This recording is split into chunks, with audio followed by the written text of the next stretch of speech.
is massive. McAndrew just cutting down, but did he have it? The umpires put the whistle away. Seconds tick. Lear gets there. Crazy stuff. We will remember this one for eternity. The one they won for Travis and Kenny.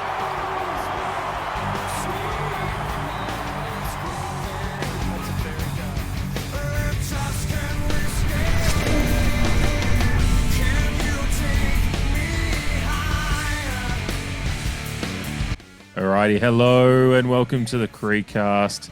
It's a really, really fun night to be doing this as we had an incredible night at Adelaide Oval on Friday evening to see off Boak, to see off Ken, and to evidently see off a few others, as I'm sure we'll discuss at some point during this episode with the list management changes that have been coming out, of course, with exit meetings taking place with our club now in the off-season as far as the men's side is concerned.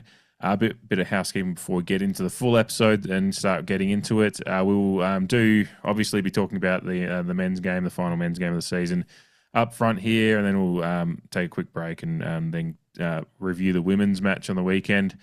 It is that weird period in the crossover of both seasons that Jamie and I are like strapped for time trying to catch two replays and quantify our thoughts about two different games that happen on the weekend. So the women's game will be tacked on the end of this one, and being the game it was, might be a bit of a short thrift on that one, but we're looking forward to getting in the future weeks going full send on the AFLW with the men now out of the way. But before that, before we go full send on that, we will be doing a review of the season, particularly the second half and the season as a whole, with Eddie Corns jumping back on the show next week. So we'll be recording that on Wednesday, the 3rd of September. So it'll probably drop in the 24 hours after that. So keep an eye out for that. We're looking forward to that. And thank you to Eddie again for jumping on. We're looking forward to chatting to him and having a bit of fun, wrapping up the season and everything that's happened with him, and some of the other things that are happening already in the off season, whatever happens in between until we get to recording with him. Without any further ado, though, let's get into it. Your Port Adelaide Football Club had a real. Actually, I'm just gonna play a sting that'll run for about a minute that just sums up my thoughts. And Jamie has no idea what's coming here, but I think once he gets it, he'll understand. This has been on my mind since we played on Friday night as to how I feel about the emotionality of what took place on Friday night. Turtleneck. Mr. Moon, since this game doesn't actually count, what exactly is your motivation? On Saturday, we're going to be playing for the Flint, Michigan Mega Bowl. White pants. Yeah, I don't know if I understand what you mean by Mega Bowl. It's a Mega Bowl. What's not to understand? This is history in the making. You're going to want to tell your grandkids and their grandkids and their grandkids. And when they look back in the annals of history, they're going to be talking about three things. Discovery of fire, invention of the submarine, and the Flint, Michigan Mega Bowl. Right, but still the game doesn't count. The trophy's 12 feet high, and it is glorious. I've seen it. Oh, yeah, and when we win the game, that big gun's going to shoot off. The cannon doesn't actually fire, it's a relic. We're going to win the Mega Bowl. Saturday, 8 o'clock. Flint, Michigan Mega Bowl. Flint, Michigan Mega Bowl. Flint, Michigan Mega Bowl. How do you feel about that, Jamie? Have you thought about that at all? Because I've been thinking about it constantly, that this game meant nothing, but it meant everything to me. Good evening, Jamie. Good evening to you and good evening to everyone else. No, I haven't been thinking of Jackie Moon and the Flint, Michigan Tropics, but hearing it back, it just sounds very apt, especially with the history in the making line nestled right between it as well. So that was nice. A game that meant nothing in terms of 4 points, and I think even the champion Travis Boak mentioned that after the game, but it meant a whole lot more to a whole lot of people, to the point where it now feels that we were part of a cultural event, a historical event in the annals of history, as Jackie Moon said. It is something to tell people about, probably more so within our own supportership group. Because it was a momentous occasion and it had a buzz about it that only an occasion like that could offer.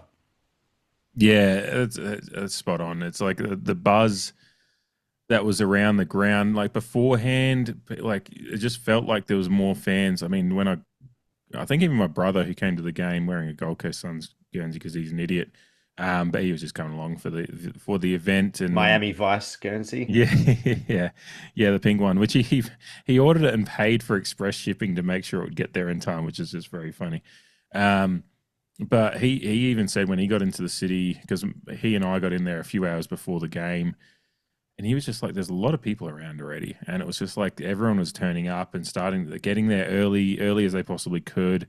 A lot more Guernsey scarves, everything walking around the city, and you just felt like the buzz building early, and yeah, it's just like people wanted to be a part of this event. They knew, obviously, it speaks to like what Travis Spoke means to us, I guess, and the emotionality of his final game, and people just wanting to have that that connection to him one more time as fans, or whatever their reasons for going to a game that otherwise, there was 40,000 plus announced, I think in the 40s announced to be there. Otherwise, if it was the last game of the season against Gold Coast Suns, you probably, I mean, we've been getting 30,000, I think, at the Freo game, but we'd be struggling to touch 30. So you basically have brought an extra 10K in just to see Boak in his last game. I'd like to say, see Ken off, but I think it was probably more for Boak.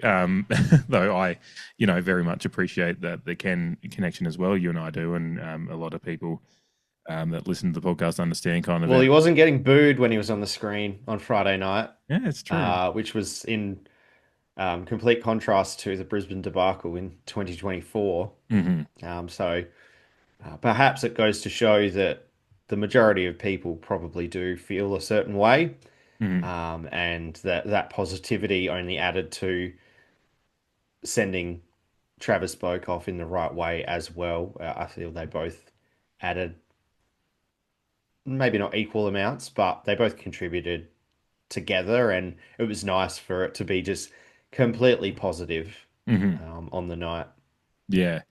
Yeah, and then that's kind of part, like we could have, I don't know what other metrics of how a game could have turned out as to how I would feel about it. But the fact the game went exactly as it did, in that we were playing a team that on the night was still in play for Gold Coast going into that game, was a top 4 spot, or at very least a home elimination final. But if they'd got the win against us, then won as they need to now tomorrow evening against Essendon, Gold Coast, depending on the margin, would be, because I think their percentage is about 120 at the moment. Collingwood, who have now sealed the 4th spot, on 122, but Gold Coast would have been tied in points and then could go above. They could match them. I can't remember. The machinations are that Gold Coast had a top 4 spot and a double chance in their hands if they'd beaten us, and then percentage had worked out. But worst case, if they'd beaten us, and they would still get a home elimination final. So what the machinations of the fact that we had a team that had a lot to play for, very good talent and a lot of things going well for them at times this year, to beat them in a close match that required like absolute effort, laying everything on the line. It's been mentioned a lot by both Ken and Trav at the end of the game on Fox Sports when he was getting Travis Boak was getting interviewed by Cameron Mooney, I believe, and just mentioned half the guys are on one leg. Just everything that could have gone into it, like that's what I think makes it more special to me somehow as a result, and something that I like. I want the DVD, I want the Blu-ray, I want the 4K, I want the director's commentary of this game to watch. Like I wanted to add it to my shelf that has like obviously the 04 Grand Final DVD, the elimination final from 2014, St Kilda 2004, like all those games that I throw on periodically to watch again. Like I want this one added to it now, and it's just like, but all of those games that I've just mentioned mean something as far as finals. There's competitive stuff added. This one's just like, I want to watch Boak's last stand. I want to have that emotional connection to the night again. I want to feel what I did on the hill. Like that was one of the best hill nights I've been a part of. I was there for like Motlop Showdown. I was there in the elimination final in 2014 and a bunch of different games in between. Like that energy on the hill for a game that objectively meant nothing, but subjectively meant everything, was just so cool. And yeah, the way the game went is just adds to it, adds to the mystique of it that's already building in my mind. I'm going to be hyperbolic a little bit about it because I just think that's what's. I think you got to be romantic about sports at times and understand that. While yes, we do play at all, finals. We exist to win premierships as the club mantra and all that goes.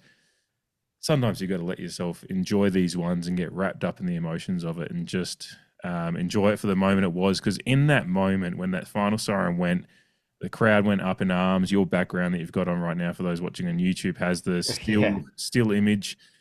Quite poignant. Willie ends up in that one as well, slightly. It is. It is. Did they know something? The camera person? I think whoever it was. He said he knew a couple of weeks ago. So, yeah, we'll see. It just like that energy in that moment when that final siren went, like I felt like I was on top of the world. And like, yes, it's going to be a different feeling whenever we do get to experience a premiership again. That won't be there's going to be nothing like that when it happens again. But it was close enough to those both most nirvana of feelings that you could have at a football game that is outside of the grand final. Yeah, absolutely agree. It did feel at least like a final in its essence, across the game, combative and contested, toing and froing, but then the close finish as well, and just the pure release of dopamine at the end. Yeah. I forget what I was just about to say. I had something on the tip of my tongue. I thought that the overall crowd sentiment going into the game was we'd all had such low expectations based on the outfit, and again, in hindsight, it all exacerbates our positive emotions in the team that we put out in the park there on paper. It was quite, it was probably one of the least experienced or least threatening sides that we've put on paper for a long time, for a long period of time. And so I think with everyone's expectations being so low, everyone was just there for a kind of a good night, hoping for a good effort so that we could send Boki off with a good effort.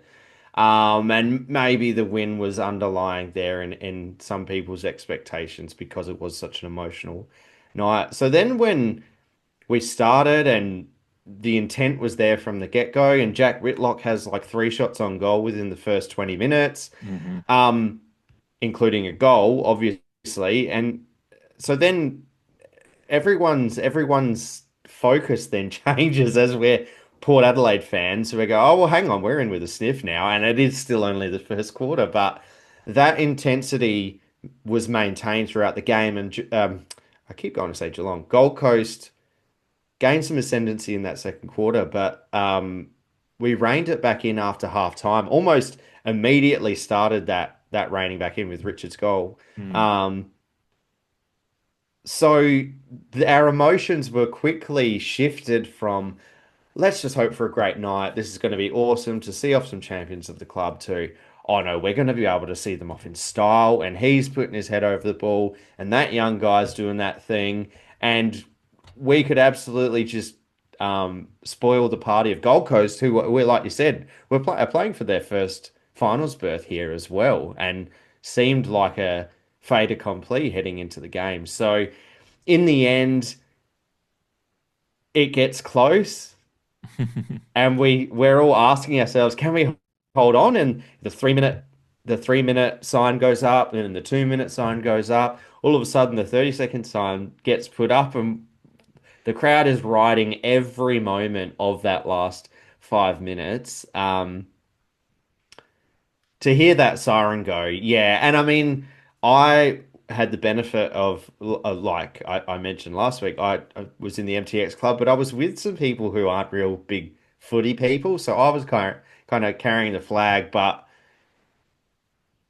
it's in those moments of cultural relevance, as the game became in the end, that it just sweeps everyone up. And in the end, when the siren goes, yeah, everyone's, and one of the greatest things to watch on replay, obviously, is just watching that last little period. And when the siren goes, just watching all the V's Like all the arms going up, and how many was it chalices Yeah. open up around the ground, just in pure elation. Like that is the essence of sport. It's the essence of Australian rules football, and it's what we live for in a game that, when it comes to X's and O's and ladder positions in regards to Port Adelaide Football Club, it meant nothing. But in a whole other way, it meant the world to everyone on our side of the fence. And because of the opposition we were playing, an extra, like you mentioned off the top, maybe 10,000 people rocked up to go see Travis Boak off, and most of them were Port Adelaide supporters or leaning in that direction for Boakey, for Ken, for Chad, and for Connor's 150th. So I'm so happy that I got to go. It was a beautiful night. Like you said, the buzz beforehand, we met at the district, walking up, and Dave and I can attest to the fact that the night kept rolling on for a lot of people, ourselves included, post game as well. Yeah, whether it be splitting shovels at the malt shovel tap house or drinking. Which is a new thing. That could be like an Adelaide institution, splitting the shovel at the malt shovel. Yeah. Keep an eye out for the mood board. I might throw that one on there, and so people can understand what that means. Look,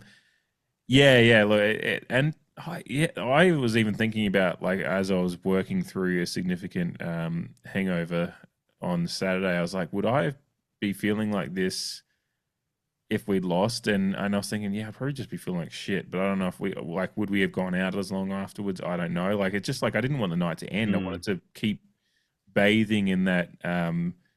When you're a part of like wins like that across, like, whether it be some of the games I went to in college and stuff, like you just go, like, some of the big wins, you never wanted the night to end, because there's a part of it that once you go to sleep, then you wake up and you still go through the replay, you watch the replay, you enjoy all the content that comes out of it, but you can never quite get back to that. You're always chasing that feeling of absolutely part of that. Yeah, we're all suckers for it. We're all suckers for it. That's why we keep coming back, and we keep opening ourselves up to the hurt. And it's not even necessarily football, but football is such a tribal and visceral sport in terms of the way it's spectated, particularly. It's a pure addiction to people that give themselves over to it. Yeah. And you just want it to keep going. You want it to repeat and repeat and repeat. Yeah, I mean, hopefully, it's one of the things I was thinking about in the wake of it, like what this means going forward, and probably it doesn't mean a whole lot. Like, our fortunes will be very much based on the different parts of a season. Like, do we go like injury crisis and all that, and how Carr actually goes? But like, there's a little part of me that goes, geez, that's a nice softener going into the year. Like, you've got like this real good buzz, players that finish this year, they're going into next year, especially the young group. I mean, we can start on that a little bit. Just, love, like, but yeah, just all that energy that goes into next year. There's just like a little one, maybe it's only 1-2%, but I just feel like a win like this at the end of the season, that positive energy going into the changeover period could be just not a majorly important thing, but it's just going to be a nice little part of the puzzle going into it. Is just like, geez, that was good. Like, there's a good feeling, and there's an attachment for those young players. Like Joe Berry hasn't probably played in too many wins because he missed a chunk of the middle part of the season. I'm trying to think how many wins he would have played in. But Whitlock, having come into the side only in the last few weeks, like, this is his first chance at really seeing, like, feeling a win. I think that would be his first win, I think, now I'm thinking about it. Yeah, it is. So there's important factors in that, like just getting a win. I mean, we watched the Kangaroos' troubles over the last 6-7 years, and how many talking heads and commentators say, like, they just need to learn how to win, like, get that feeling. And like, so Whitlock's at least got one of those. The guys like Ram and McKinley that came in, and now to start on that, like, I love the fact that at the last game of the season that we had all 6 draftees, like whether it be the preseason draft of last year or the mid-season draft of this year, all 6 of them played in this game. And as Ken said, shit, I had 6 first teamers. Like, I didn't think I had a chance. Like, first years, yeah. It's an incredible effort, and I think they all applied themselves well in different ways. Like I think Ram got, at moments had real learning experiences with King just being a strong presence, and Ram kind of just being maybe just a touch, like a half foot behind the play, and he's just bumped into the back of him rather than actually being able to keep for the ball. But there's not much better experiences to get than play your first game, win your first game, and get a bit of the experience of playing in a player like Ben King. Just to start on him, I think that's great. And he looks, considering he's only 18, he easily looks like he could build into a player too.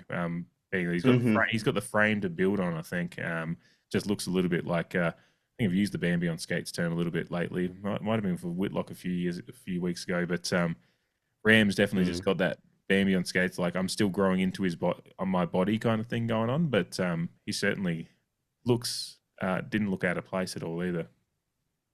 No, he didn't, and maybe more so from a contested point of view, because I think another thing that impressed me was that there was a few moments when the ball was on the ground, and for a guy at 202 centimeters, he tended to swipe the ball off the ground and pick it up with relative ease. So it's good to be tall and good below your knees, which is again promising. And this is all that the fans are looking to see, and for people like us, it's what we've been looking for the last several weeks.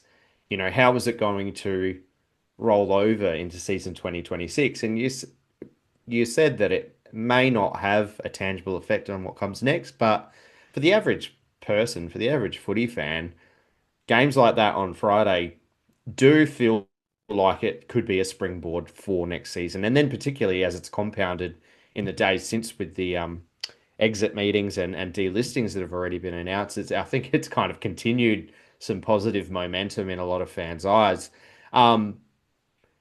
So yeah, back to Ram. I absolutely agree. Like it's an interesting one, him, because last year was his draft year, but he was a very young 18-year-old being a December birthday. And then he just gains half a season of SANFL experience in one of the better teams in that competition, and gets left until the mid-season draft. And at this point in time, and again, it might be all just unicorns and rainbows because we won. It's just like how did a guy like that slip through? He has all the attributes that you would want in a key position defender. It's obviously on him now to add meat to the bones and continue to work on his craft. But it's an excellent taster for him. Like you said, coming up against Ben King, who is he's a goal kicker. So it's a great experience. I don't think all of King's goals were actually kicked on Ram either. No. But in saying that, I think at least one of Reed's was too. So, and no one expected him to shoot the lights out, but I think we got more than what we were expecting.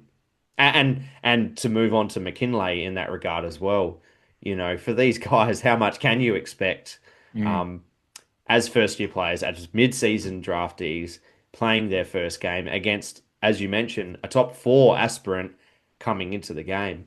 And I thought McKinlay's work rate was a feature of his game throughout, and more often than not, I listened to Jacob Surgeon. I think he was on Sports Day SA last night, which was Monday the 25th of August.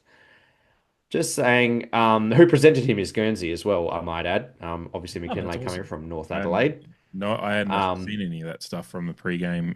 No, I didn't either. But McKinlay was obviously drafted from North Adelaide, so that was a nice touch. But Serge mentioned that, him and Ram, for that matter, they weren't too scared to try and bite off a tough kick. Now, unfortunately for them, on a few of those occasions, the ball kind of hung in the air. It was a bit more SANFL speed instead of being a bit more of a bullet pass. It just left a bit more time for a AFL standard opposition to kind of close that space. But McKinlay didn't look out of place at all. Obviously being a couple of years older in age than Ram, to compare them. So impressed by the two of them on debut for sure. And McKinley's numbers are reasonably impressive as well. I mean, he had, I think, now I'm looking. He had 15 disposals at 73%, 12 of those being kicks. So that's kind of like, when we talk about with Farrell a bit, when he goes at a decent percentage and he's had like 20 kicks and 5 handballs or something like that. So it's like that's, When he's fourth for meters gained on the night as well with 360. Absolutely. He had 4 tackles in the game as well, which I think, and like I don't actually have his pressure act numbers in front of me, and if you do, go for it. But I feel like he just was involved, like the pressure factor game.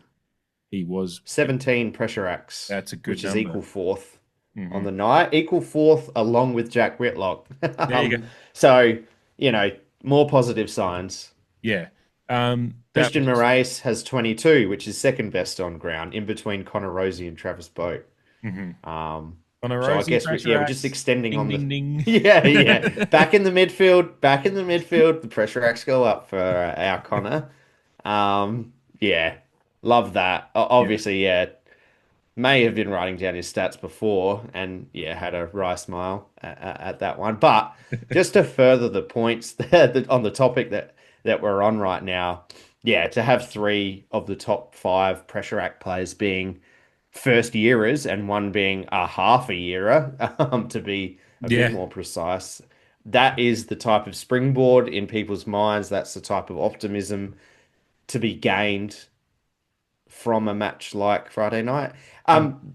But to boil it down to simplicity as well, and from a fan's perspective, when things are going wrong, Friday's game just showed that, if you have a gettable opponent, and in hindsight, Gold Coast were gettable, they had a pretty average game across the board through ill discipline and a couple of, a few moments where they would have preferred to kick a lot more accurately. But what Friday night shows is that effort is free if you bring effort, and the leaders, if you have them and have a decent amount of them spread along the ground, if they're lifting and the effort is there, you can win games of football.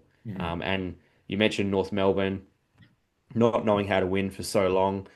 Friday night just shows that no matter how many first-year players you have on your side, if you have a good top end as well, and everyone brings effort, this was kind of foreshadowed in the Freo game a couple of weeks ago, I feel, because in that game, mentioned all the leaders lifted, and it brought the younger guys along with them. And it was like a compound interest on everyone's effort. It was all contributing together. So, I love that. I love that we had a quick little dip on pressure acts, because I'd looked at all these individually at certain stages, but just having it in that order paints a little bit of a picture in regards to the optimism that we would have coming out of it. Yeah, it really does. You mentioned Jack Whitlock there as well. I really loved his... I mean, he doesn't have a huge stat line by the end of the game, but I mean, he kind of set a tone early in just his ability. He did. And, like, the fact that he's just not afraid to have a pop a goal, and a couple of those shots, like, slightly I think he misses a set shot, and then he misses one on the run. His ability to gather. And he kicks one on the left. Yeah. Which is good to see.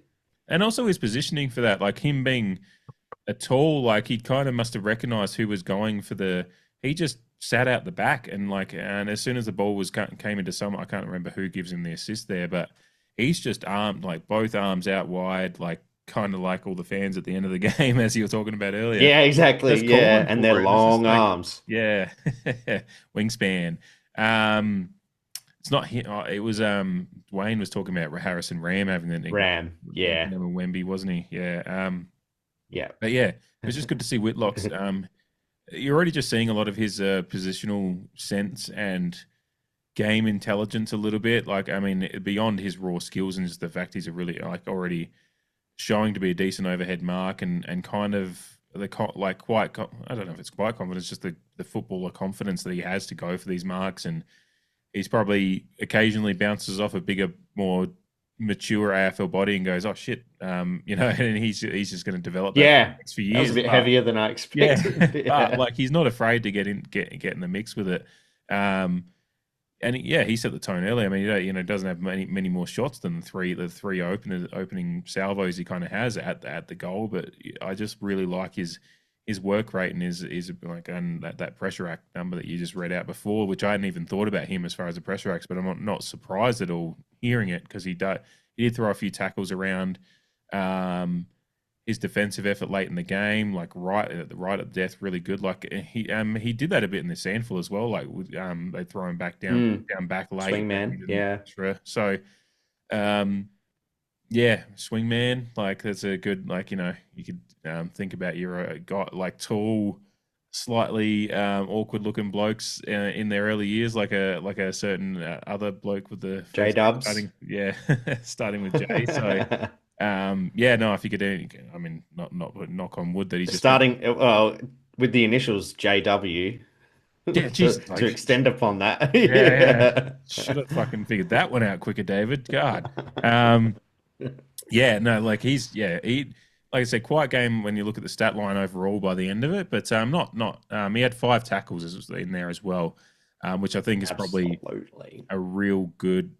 That's probably my favourite stat of his, to be honest, apart from the fact he does kick that goal and everything. Like, that's just a little bit. I think particularly because 4 of them are inside 50, which you're generally attributing to a smaller player, a smaller forward for stats like that.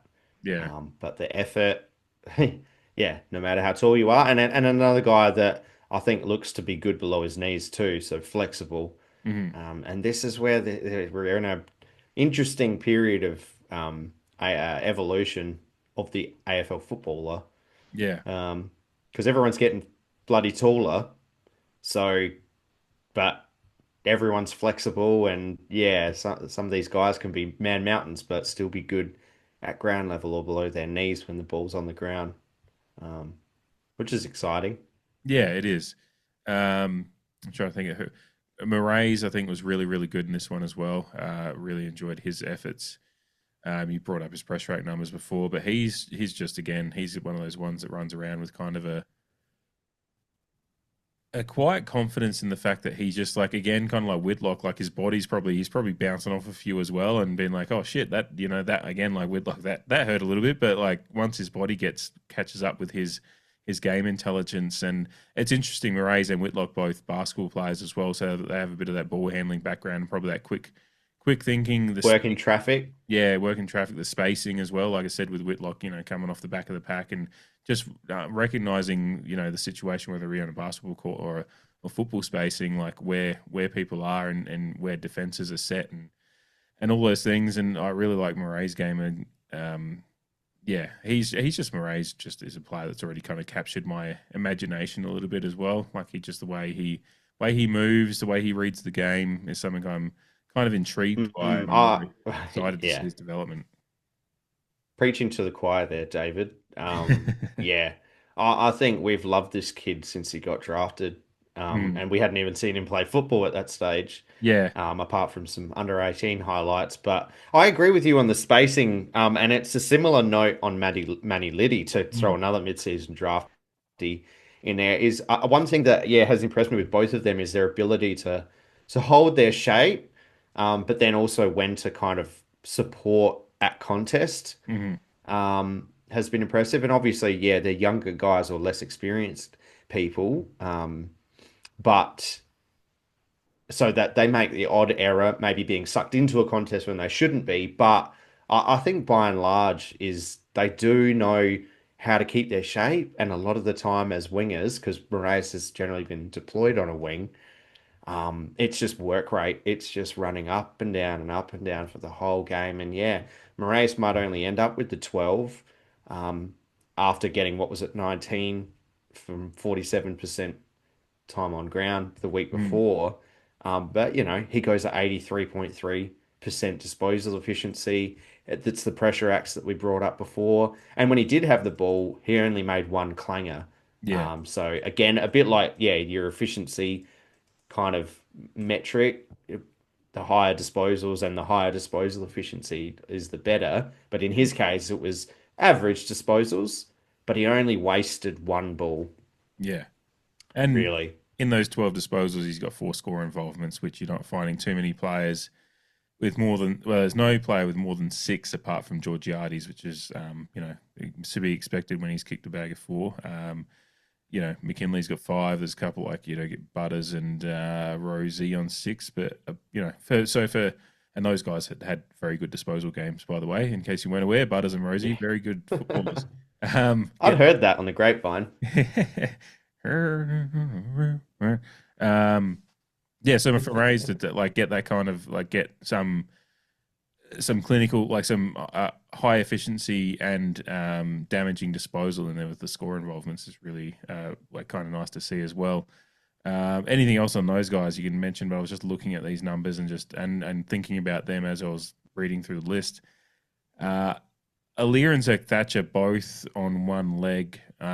Considering, I think that was part like Ram getting the job and King kind of just freed them up from a little bit of responsibility, like with the fact that they're on one leg.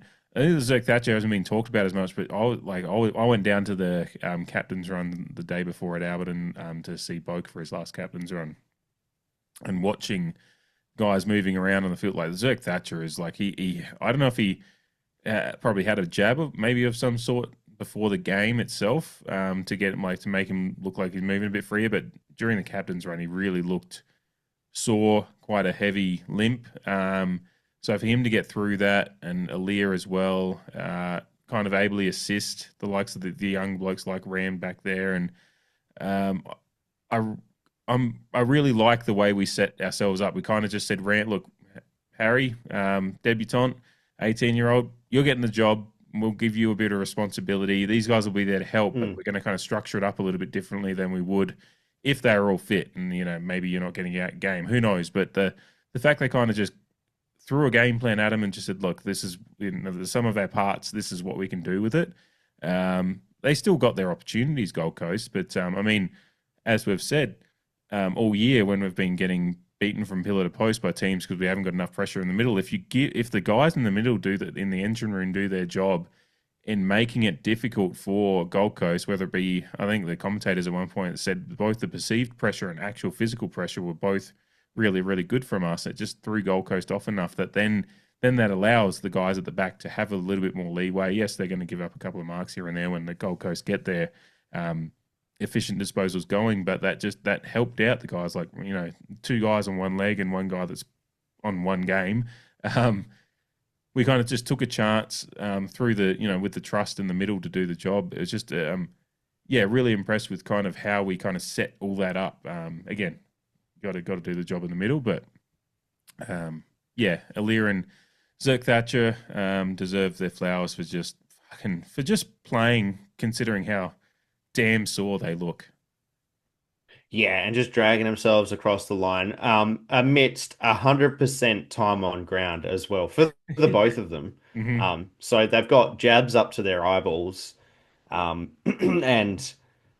they both haven't spent a minute on the bench. And I thought Tyson Goldsack and Ken did well to rotate them enough to provide Ram a bit of respite at stages throughout the game, because he wasn't matched up on King for the whole time. No. And there were stages that Zerk Thatcher was matched up on King as well. I thought they did well to share the load as well, while like you said, exposing Ram. I mean, you've got an All-Australian in Aliir, just a champion, respected defensive figure across the competition. And then Zerk Thatcher, who's a little bit younger, but a bit more of an honest footballer, tends to keep things more simple. Like you said, back him in, but also are there for assistance and guidance. And just on Zerk Thatcher as well, led the team along with the guy I'd like to get onto next. 3 intercept marks, which is a characteristic of key position or medium-sized defenders. So again, just energy, effort, but a sheer willingness just to push on. I think is admirable for these guys, and it applies to a lot of the players that walked across the white line on Friday night. So we'll kind of transform this into a bit of a defensive line breakdown because we're halfway there anyway. But I thought Lachie Jones's game has kind of gone under the radar a little bit, and I mean it's pretty easy to because there's so many highlights coming out of the game. But I thought he was a battering ram from go to woe. Yeah. And we saw we saw more of that Lockie that we're wanting, you know. So, like I said, he was the equal 3 intercept marks, along with Zerk Thatcher. But he's got the 17 disposals, 320 meters gain. Um, 10, uh, 10 contested possessions. Thank you for that. Yeah, absolutely. 10 contested possessions. So over 50% of his disposals were from contested possessions. I just feel like with Lockie, it's just a nice slow burn. And he's now worked his way back into the season, in quote unquote, after coming back from injury, which still is a watch on him going forward, because while he is a bit of a slow burn type player across his AFL career, like I think his improvement has somewhat been linear. It's just been at a lower rate than some of the other blue chip talent across the competition, or more specifically in our team. Um, but nothing that he did on Friday night showed me that I should be worried about him moving forward. The biggest thing is just keeping him healthy, because he does tend to start slow after coming back from an injury, and more so because it's typically been like a hamstring or something like that, or a knee. But loved his game, and then the balance of having a Kane Farrell who is not the battering ram, but he's there with his precise kicking and his bullets. But also his leadership, I think, has come across in an inadvertent way over the last 6 weeks. He's been in, if not my votes, he's definitely been a spotlight to talk about, because I think his end to the season has been admirable as well, Kane Farrell. Just to add that balance to our defensive makeup, specifically on Friday, but more holistically across the last 6 weeks when the defensive line has been getting hammered. Yeah, it was nice to see a bit more of that balance with Lockie Jones coming into form, Kane Farrell playing the way he does, and then can't even imagine when you actually got a Lear and Zerk Thatcher feeling like they can actually play a game of football without a jab. It would be an even a step up again. But yeah, we finally got to see a bit of what it could look like going forward, and it was nice to actually be able to have Rosie play a midfield role again, and not have to be relied upon to go back. There's a nice swingman to have in that sense that Rosie, you do have that genuine weapon now to be able to do that, and he kind of does. He can have a tendency to rove back a little bit anyway, like the defensive half pressure act kind of numbers speak to that a bit. But yeah. I'm trying to think who I wanted to go to next, as far as just speaking of a spotlight, not a spotlight. Actually, it's kind of like a spotlight and a watch list. Again, like I know I think I've talked about it for 3 or 4 weeks, but Ollie Lord just has it's just a perplexing game in that he can't get enough involvement in the game, but he also felt an imperious presence at times. I mean, he was very, very close to having a 2-goal bag. Well, it's not really a bag, but 2 goals to his name. He's only a lick of paint from having 2 goals to his name. The goal he does kick is very, very good. Has an incredible goal assist at one point. Gets a hit out. He has a bit of time in the ruck. Just still doesn't get. You don't feel like you've noticed him as much as you've noticed even Whitlock. Like you look at these games over the past few weeks, and you just go, Whitlock's been the one that's kind of found a way to impact the game more. Mitch Georgiades already being ahead of both of them, and then you've got, with Jack Lukosius and Todd Marshall both sitting in the wings, hoping to be fit for next year. Again, it's just one of those ones where I'm like, just would have liked to see a bit more from Lord. But I will say, so that's where the spotlight, the watch list part of it goes. But the spotlight is been okay. I think he's kind of had an okay finish to the year, considering the ins and outs and how we've been structuring up, and Whitlock coming in and Lukosius coming in and then going out, and Ollie Lord kind of just being in and out there along the whole way, being asked to kind of, with this forward line, because the forward line's like Mitch Georgiades and then friends around him and whoever gets put and who gets given what role. And Lord has been asked to do a bit of ruck work and whatnot. And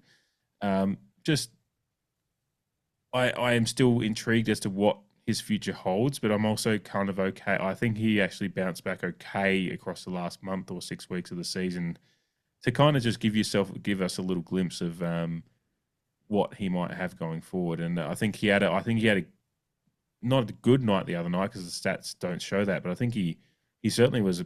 They had to be accountable for him, and that helps sometimes open up opportunities for others as well. So that in that aspect, it's also when if Mitch had only kicked one goal, Whitlock kicks one, and then Lord hasn't really been able to do anything. You sit there and go, geez, forward line wasn't working, but Mitch gets to stand up with 4 goals. Whitlock and Lord both get one, and then we get a mix of others in what was a tight, exciting affair. It's just like, well, I can't blame him too much. It's just I do still have my worries for his future, but yeah, I'm kind of okay with how his season finished. Yeah, I agree. He's still showing signs while only still scratching the surface. One thing I will note is that, and it plays into a bit of the false equivalency that I see people making between Jack Whitlock and Ollie Lord, is that I think Ollie Lord was matched up for the majority of the game on Sam Collins. So their best defender is matched up on Ollie Lord, and I think we might have spoken about it on the main show last week or on the preview show that I recorded, where just due to his height and the fact that he's got 30 games and Jack Whitlock has, 3 or 4, Ollie Lord takes the big defender because Gold Coast are more or less forced to, and then they're forced to play a talented Mac Andrew, but an inexperienced overall Mac Andrew on an informed Mitch Georgiadis, and then it frees up Whitlock to kind of go about his business. And I think this is another point that we've brought up. This is what Lord was afforded to when he was in his debut seasons, because he had the Finlayson and the Dixon, or the Finlayson and the Georgiadis, or the Dixon and the Georgiadis to take the 2 other defenders while he's coming through. Marshall as well at one point. Marshall as well, of course. So just to play devil's advocate, and I feel that on the night, we obviously had our main stars who contributed for the whole 4 quarters, or at least 3 out of the 4 quarters. And then we had some role players pop up and have their kind of quarter to half a quarter. Obviously, again, Jack Whitlock, we spoke about having an impact in the first quarter. While I was watching the replay, there was someone else who had their moments in the second quarter. I can't remember if it was Liddy or maybe Joe Berry. And then and then Ollie Lord at the start of the third quarter, to get that palm down, which was intentional to Joe Richards for his goal. And they mentioned that on the telecast. It's like that. You can see the way he shaped up and watched the ball off of his palm. He's meant to do that. And then, he features in 2 shots on goal. He kicks the important goal the second time around, and the first one only just shaved the post. So I think they're not egregious. Another thing, when he was missing a few years ago, it was like they were fucking bad. But his radar, his radar has him. He'd shank one from like 20 meters out, like almost in front. His radar. But it almost goes back. Sorry, I'll just finish off on that. It just goes back to the point that I think we made after the first showdown, in that he didn't have many moments. I think he only really had one in that showdown, and then he didn't take it.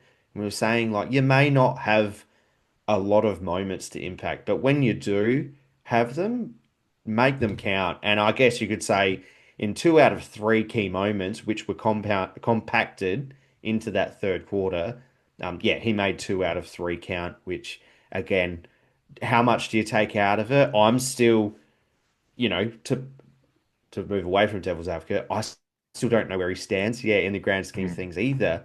But I know where you're coming from, in that I think he's lifted. I think he's shown a bit more in the back end of the season, maybe through necessity, whether he gets put on the trade table or whether he needs to put his best foot forward to, be in consideration next season, around being surrounded by other more tantalizing forward options. So it is a precarious position that Ollie finds himself in.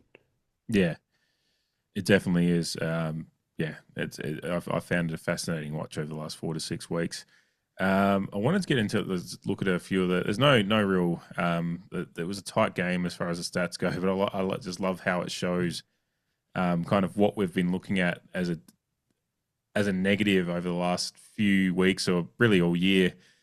We win the contested to possession by 2, which is fun, and we win the game. So there's that as well. Hey.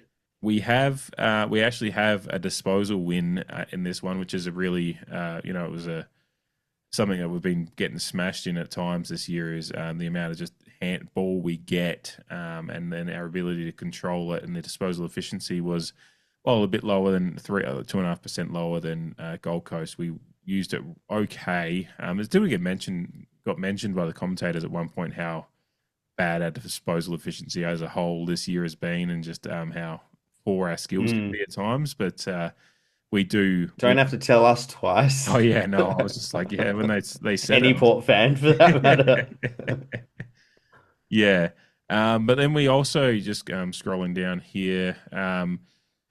Despite winning the disposal count, we only lose the tackle count by 4, which has been something we've talked about a bit at the times this year. It's just the tackle count has been sometimes quite woeful comparative to how much ball we have. The other area that we really won in, that was an area that we've struggled in at times, is outmarking the opposition, 81-66. So we actually, Gold Coast were 11 marks less on game average than in this game than their game average for the year. We took basically our average, 83 average for the year. We took 81 for the match. So, and turnovers were even, 70-70. So we just were able to, we didn't win. There was no massive wins here. It was just that we were able to bridge that. Well, I've been talking all year, just mitigate the gap, or just get around the mark or get closer.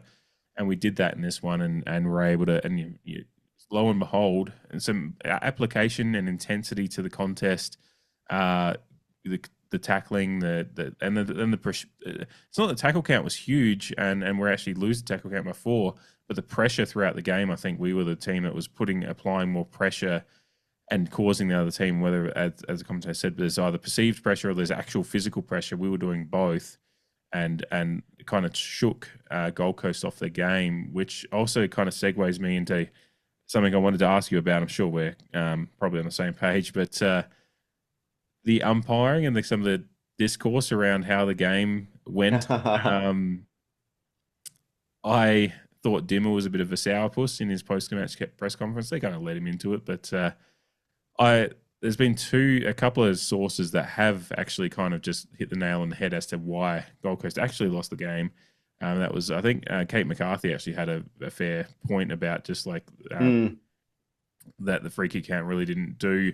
It was the Suns that cost them the game, and the guys on the couch last night as well kind of really spoke to. They didn't really talk about the free kicks at all. They just kind of talked about the nuance of like the poor skills from the Gold Coast, the fact that Port pressured them into some mistakes, but then just the Gold Coast didn't take their opportunities, and they had a little package of highlights and just said, here's a missed kick, here's a missed mark, here's this, here's that, and they just like, umpiring, and there was some bad umpiring decisions against Port early, of course, because they were early, they don't get highlighted the same way, but Aaliyah getting... the crowd knew about it. Oh yeah, no, we did, yeah.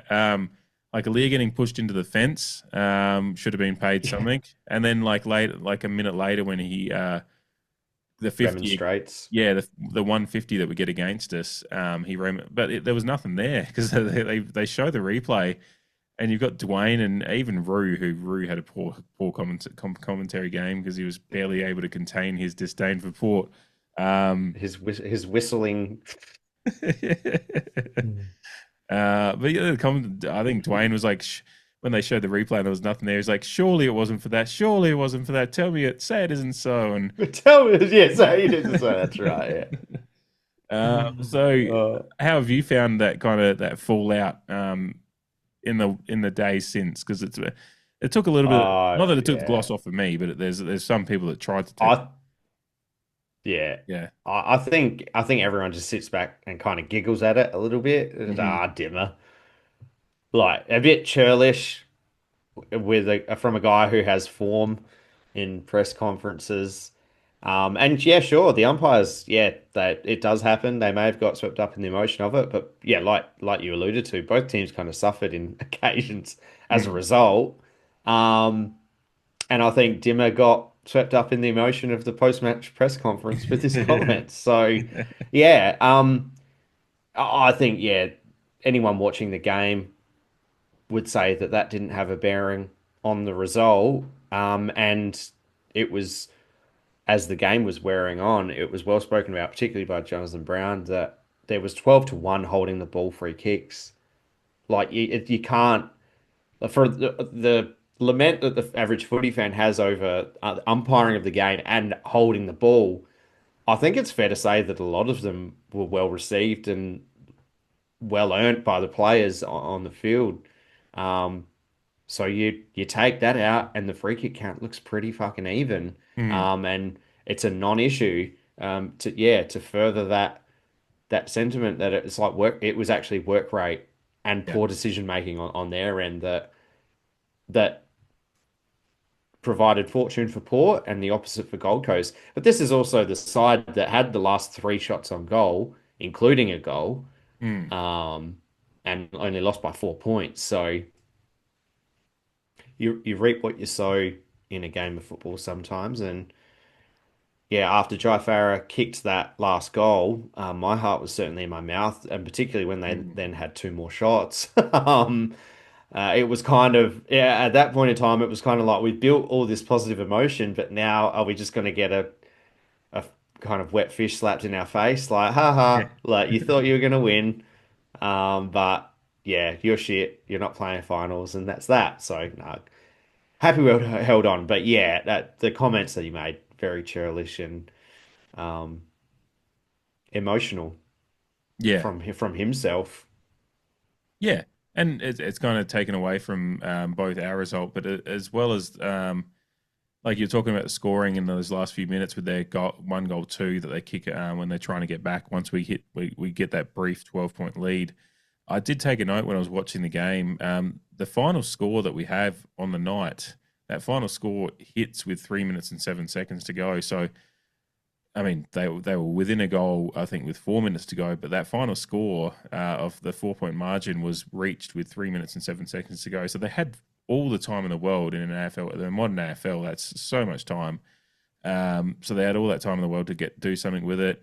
It was just that their disposal efficiency and their kind of panic later on in the game really told. And they didn't have any of their prime movers really get going in the game either. I think between Took, Rowell and Noah Anderson, they had 62 disposals between 3 of them. Like, whereas we get 69. Please tell me it was 69. Between 60. Was it 69 between who? Rosie and Butters. I feel like it was 68 actually. It was 69. Yeah, sorry. It was 69. Yeah. Yes. I dropped the ball there. I actually need to add that sting. Yeah. I need to add the 6th sting from Goon, where like he's choosing his jersey number, and like Jay Baruchel from the crowd is just like yelling, "Pick number 69." It's hilarious. It's real bottom of the base barrel like humor, but I love that movie. Oh, it's a great movie though. Yeah. So good. Yeah, underrated. Rules. Don't touch my fucking Percocets. Do you have any fucking Percocets? That's very Canadian ice hockey. Yeah. But just to finish on the intensity part, you brought up tackles earlier, and while we had more disposal, therefore we had less tackles. So we lost overall tackle by 4, but we won tackles inside 50 by 6, which also alludes to the appetite for hunting them, particularly in vulnerable positions. But yeah, you're in the jungle, baby. But it marries in between the points that you were making. Moving on to Rao, Anderson, and Took Miller to a lesser extent. But I think our tactics in the midfield, but as a collective as well, in regards to their top line players, Willem Drew did a fantastic job keeping Anderson accountable. And I think the overall team tactic where, if you're using your tagger on one guy, the overall team tactic to whenever Raul is in the vicinity of the ball, absolutely go him and take away one of his hands because he's going to try and bust through. And if he can't get rid of it, then that's a whole... I think he gave up potentially half of their holding the ball I free think he was at kicks. least 4 or 5, and Yeah. yeah, Or maybe, incredible. he had 6 total is perhaps what I'm thinking Yeah, of. I wouldn't be And surprised. I know those there were are, yeah. a fair. So, yeah. Again, opinions on your opinions on who's actually coaching and whatnot. But another credit to the preparation of this side coming into this game, and Zach Butters with, the eye of the devil on the night, and Connor Rosie just kind of turning the clock back a little bit in regards to his midfield fortunes. Hmm. The overall tactics to combat Anderson and Rao were phenomenal. And then, yeah, it took Miller flew the flag to an extent, but his impact was off by a decent margin, and a decent enough margin to not be able to not stem the flow, turn the tide really in their way in the second half. Hmm. Because there was a couple of moments in that first half in particular. They kind of got out to a 8 point buffer at one point, and then towards like at the end of the end of the half, they were up by 15 points or whatever, weren't they? Like Yeah. they, despite the fact it was close, they should be looking at that and going, all right, we've gotten ourselves to a point. That team, that plucky Port Adelaide team that is beat up and injured, they've fought well, but we're still 15 points up at halftime. We should just go on with this, and instead, we came out with the intent and a little bit more freedom, and maybe that freedom comes from the fact that we had nothing to play for apart from just do it for Boki. Oh, that's right. Yeah, but absolutely. I mean, as Dimmer said, like I shouldn't have to fucking, encourage these boys anymore because they're trying to go for the first finals appearance in the club history. Like they had it all to play for, and whether they went into the shells a little bit, but I think it was just the fact that we kind of hit them with a style of game, and Butters with the eye of the devil, as you said, and just doing things that we haven't done much this year. And maybe they thought it was going to come a little bit easier in this game, but I mean they should have known. I mean, going back to the kind of start of the pod with the fact it was Boak's last game and Ken's last game, there was a fair bit of emotion to it. The crowd was in, as we said, and I mean, fucking like just the start of the game might have been something that maybe put a little bit of the tail between the legs for Gold Coast, so to speak, because that Never Tear Us Apart was incredible. A really, really good Never Tear Us Apart. Boak, you can really hear it loud on the hill. All of the reverberation just funnels out that way. Yeah. You can't actually hear it as well when you're in the stands, but then when you walk out to the hill, but then behind the hill goals, that sound really comes crashing through. So that would have been amazing. It was. I was singing it full of gusto on the nights, but then I loved like the first centre bounce having Boak in there, and then obviously Rosie and Butters. Like there's a real like almost changing of the guard kind of moment happening there, and just the fact they threw Boak in there, and that was really nice. And He even got a kick out or a kick in. Yeah, he did, and the cheers for that. It was funny, like the claps, the round of applause on 10 minutes almost got spoiled because that was right around when Whitlock kicked that goal to open the scoring. Did you notice that on the night? Because I remember like Whitlock kicks the goal and we're all cheering, and then there's a slow applause starts, and I look at the clock and it's like halfway through the 10th minute already. I'm like, oh, it's that, and it's just like because of the game. Yeah. I think I ducked off to go like to the toilet quickly, and then coming back, and people are clapping, and I was like, oh yeah, right, yeah, 10 minutes. Yeah, it was already quite wrapped up in the emotions at the start of the game early at that point anyway. But it's interesting how Gold Coast just didn't handle they had 3 weeks to know that there was going to be Boak's last game. There was plenty of, and they should just be if they think they're an outfit that was at different points this year, they were a top 4 team. And as I said near the top of the show, they were a chance at the top 4 going into this game as well. So they really don't have anything to blame but themselves for not being able to handle kind of the hot kitchen that we managed to. It's a pity. It's probably the only thing that you kind of sit there at the end and go, geez, why couldn't we do that more this year? But considering the fact we had we had plenty of injuries throughout the season. There were times when we had a much fitter team, much more experienced, talented team on the park, and still couldn't get that kind of intensity of performance out. But I'm not going to dwell on that too much. It was an incredible night. So. I do, not to put a dampener on the emotion of it all, though, but I mean, funnily, I think the emotion of it all and the fact that it was the last game did play a significant part in the overall complexion of the game and how it unfolded. Mm-hmm. Like, if we're playing Gold Coast, a couple of weeks ago, they probably do belt us with this team in the park. But, you know, the butterfly effect, the alignment of the stars, you know, whatever spiritual notion or otherwise. Flaps. I was literally just having a thought, like a butterfly flaps its wings in the Amazon rainforest, and Travis Boak's last game was a cracker. Like, you know. Yeah, it must be. I think that's how the quote goes. Yeah, at the start of the Ashton Kutcher movie. But I do think that those two factors played a huge part. Mm-hmm. There was a lot of people on one leg, as Bokey said. So not to oppose what you said, though. There have been plenty of stages throughout this year where you're going, well, what the fuck is going? I mean, that the first quarter to a half against Carlton, like before coming into this week, like that's like, well, hang on, we just come off the back of Freo, which was a warming honourable loss. Mm-hmm. And you go, what the fuck? And then we get this, a kind of repeat of the Freo game, but where we win on this occasion. Yeah, it's fantastic.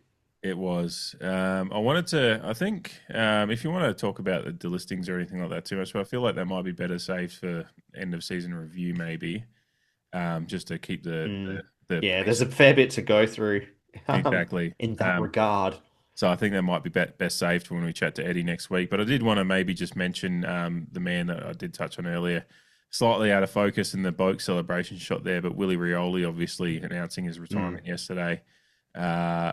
Somewhat, we've talked about it at times this year about how we feel about where Willie's at and what his future might hold. But he did announce his retirement, and I'm really, really glad that he had a game that was somewhere between his best earlier this year and his worst. Like he still was clearly hampered, but he had some nice pressure moments and getting in and under and winning the ball. We didn't get a big goal or anything like that in this one, but he did just. No, he had an entertaining chance. Yeah, he did. Like kicking it off the ground, which would have been a true Willie moment. Mm-hmm. But he applied himself well and was. You could tell what he has said is that he knew a couple of weeks ago, so he knew that this was his last game. However many people did, I don't know, but he knew himself, and he cracked in and gave everything he could in that last game, and it was a key cog in the win, I think, just with his pressure and some of that link up play. When he came up on the wing for a few of those plays, like I think he puts the ball inside 50 for Ollie Lord's actual goal, I think, or one of his shots possibly after a little bit of a sequence on the wing. So he played a role, and I'm just really thankful for him and his time at the club. We've talked about it a lot. You've talked about scare factor, and you said a little bit sadly yesterday, like scare factor no more.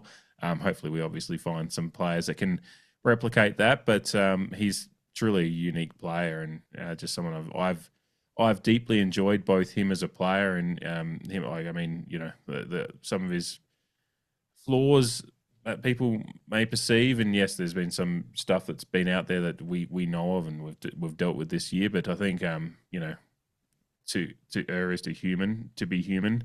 Certainly, there's ramifications for it, but he's kind of handled himself well above all that, and what he's meant to the fans and how he's connected to the fans. And even I just seeing him at the captain's runs last week, he's just so chatty and smiley and happy and genuinely wants to give back, and was quite friendly with us. And he's just such a lovely fella, and I'm really, really going to miss him as a player, but just kind of that energy he brings as a person. And his, I think someone mentioned on Twitter, like his celebration with guys kicking their first goals and just he gets involved in all the sellies, and just like when you watch him outside of when the spotlight is on him as a player, when you watch how he interacts with his teammates, he's really, really quite invested in the team, the goal of the team, which is something that I've kind of been cottoning on to more and more as the years gone on, just watching how he's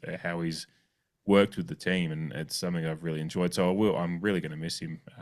He's just been such an exciting player to watch, and 3 years of excitement, and I wish it could have been more, but I'm certainly he's a premiership player, unfortunately not with us, but he has achieved everything he could in footy. Yeah, well said. Well said. Yeah, I'm pretty shattered that he decided to make that call, but obviously respect it. I think it was Jace Kemp who is on one of the local Adelaide news stations, shared a clip of him door-stopping Rioli after their exit meetings yesterday, before he'd announced the retirement, and just asked him, what the off-season has in store, and what next season is looking like. And Willie basically said, like, this club is in a great position to go forward.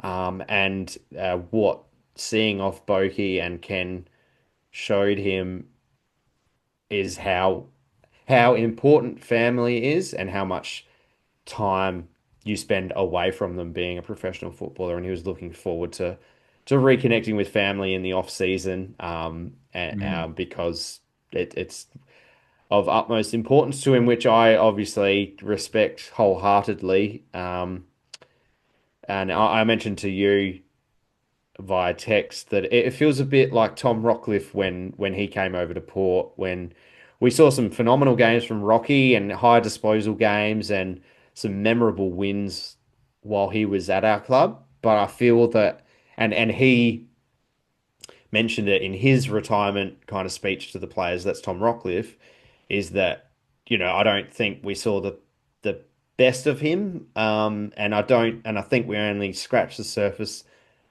in a way, of Willie Rioli, at our football club. I think he was at the fittest he's almost ever been when he first came over.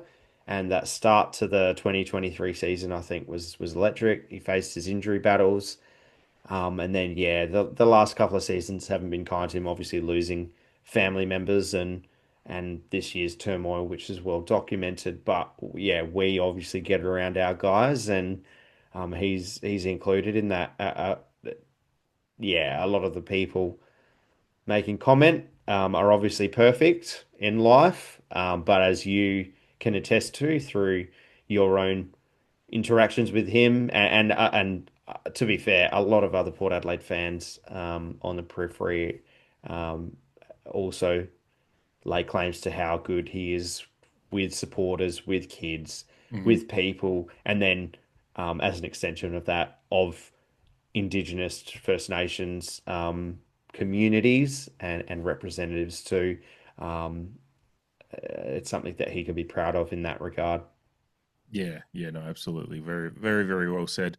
Yeah, I think there's a lot of the other stuff that we could talk about. I think we'll talk a bit more about Ken in the season review as well. Certainly, I mean, he had a great night.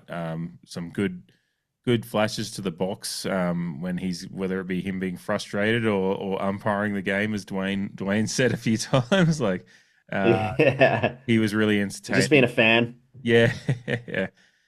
His emotions, both at the start of the game, were really telling. When he mentioned how he couldn't take the pre-match speech, and then he started getting emotional on the telecast as well with Mooney. And I think, is it Butters that said in the post-match about his three-quarter time speech? His three-quarter time, yeah. God, I hope there's some footage. I'd really love somewhere. I was just about to say, I'd love some footage of SPP's initial rev up, but I'd also love some footage of Ken's three-quarter time address. Yeah. Because you can only imagine the kind of heartfelt passion that would permeate through both of them on those occasions. Yeah. And yeah, I'd love to. God, I want to see that speech. And it's really interesting to hear Butters. And Butters had been fucking rampaging like a raging bull all game, but they certainly took it out there in the last quarter as well and left everything on the line. And I think a few of those efforts that we might end up talking about when we get to the segments in a moment that came up late in the game, you can probably feel whatever that three-quarter time speech was in those moments. In your plums. In your plums. Oh God, we've talked about a lot of plums the last few weeks. But I mean, that's the perfect time to bring it up because it was real deep from the plums stuff that won us that game. So I think before we get to the segments, kind of the perfect thing to finish off on is just that moment between Ken and Boki at the end of the game when there's footage of it where they embrace quite tightly and you hear a "love you mate" between them both, and I think Boki opens up that interaction by saying like "love you mate," and Boki says Ken says the same thing, and I think then he points to the sky and says he'd be proud of you or something like that, referencing obviously Boke's father who passed away before he even got drafted here. I love that, and I've kind of loved some of the stuff throughout the week, and I'm not wanting to get too much into the negative stuff, but I think it speaks to kind of some of the cognitive dissonance that some fans have with this whole situation in absolute adoration of Boke and wanting him to be involved at the club forever and everything about Boke. He's done no wrong, which he hasn't. Beyond maybe a turnover on the night, which the commentators, it's just funny. After getting a cheer from the crowd because he's right on the wing. Yeah. It was funny, but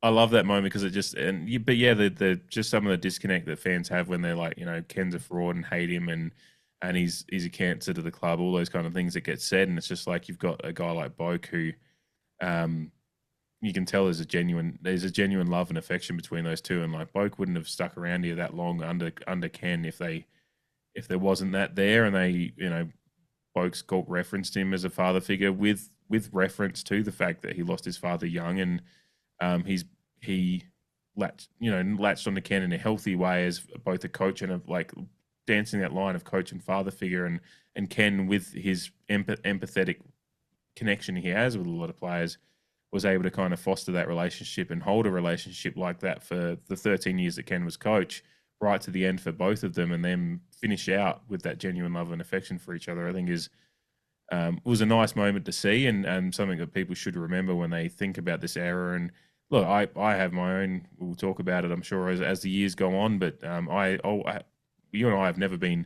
shy in our criticism for some of the demise of the Ken era and all those things, and whatever some of the games we've experienced over the last couple of years. But you can have that criticism and also not have to. You can respect the man and what those two mean to each other is quite clearly in that interaction and some of the stuff that's been said throughout the week between them both. There's genuine love and affection there. So whether you love Ken or not, I think you should probably show, if you have absolute adoration for Boki, you should at least show a little bit more respect for Ken, because Boki does, and that moment was really quite nice, and I look forward to kind of remembering that as the years go on as a positive out of this era, despite the fact neither of them got the ultimate success together, but they leave each other as working colleagues with just absolute nothing but happiness for each other for having got to experience that ride together, whether or not it ended in the ultimate success. Yeah, well said again. And I echo a lot of your sentiments, obviously. And the cognitive dissonance that you mentioned off the top of those remarks are kind of where I'm at too. Mm-hmm. You can pour your love and affection for players like Boki out, pour your love and emotion out, that is, to Boki, Robbie Gray, all of these champions of our club in recent times. Ex-coaches can attest to how much he has helped their progression and whatnot. Figures across the AFL landscape. You can appreciate all those people, but when it comes to one man, that respect that you spoke about, and your perspectives on him can, for some reason, turn on a dime when a lot of these people attribute a lot of their improvement or success, however you want to compartmentalize it. They've attributed that to Ken in a large part. But again, it obviously it doesn't all boil down to him. He's a major driver in a lot of these things, but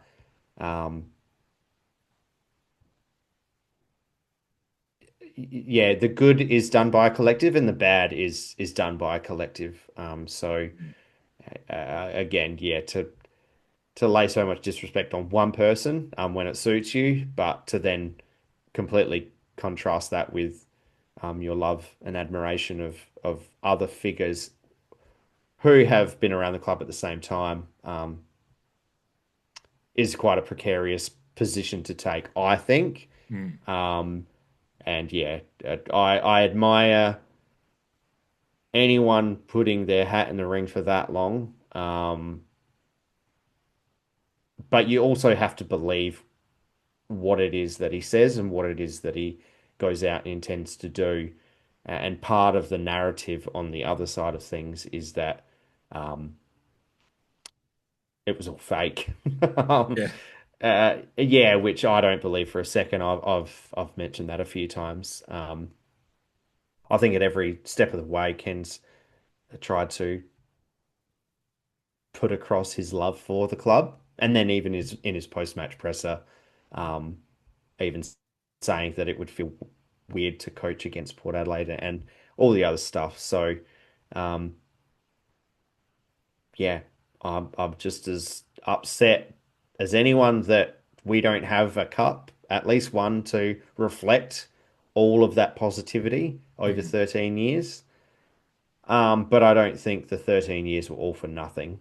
Yeah. And I don't think it was led by a figurehead that just wanted to clock in and take a pay packet every year. Yeah. So if you think, yeah, AFL coaching is not it's not an easy job. So yeah, to think that is just betrays a lack of Well, understanding. the AFL has admitted to their own, I don't know, frustration or scaredness, for a shitty word, of the fact that a lot of assistant coaches don't want to be coaches anymore because it's such a stressful job, and they've got a bit of a recalibration to do to try and make it a more attractive prospect. So, yeah. Yeah, a bit more support in the soft cap for like getting the assistant a little bit more of a crew together, so to speak. But the head coaches still ultimately end up with the as the full guys anyway. So, yeah, that's the unfortunate aspect of it. But yeah, I just wanted to remember that moment between Ken and Boak at the end there, because I think that speaks to a lot about the respect between those two and kind of how we should probably look at it a little bit more. Like I said, we all have our criticisms for some of the aspects of the last 13 years, but that's footy.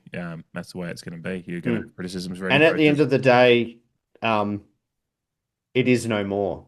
Yeah. Whether you were for it or whether you're against it, it is no longer in that regard. And that was a nice moment to cap off a wonderful evening. Absolutely. And it was a wonderful evening indeed.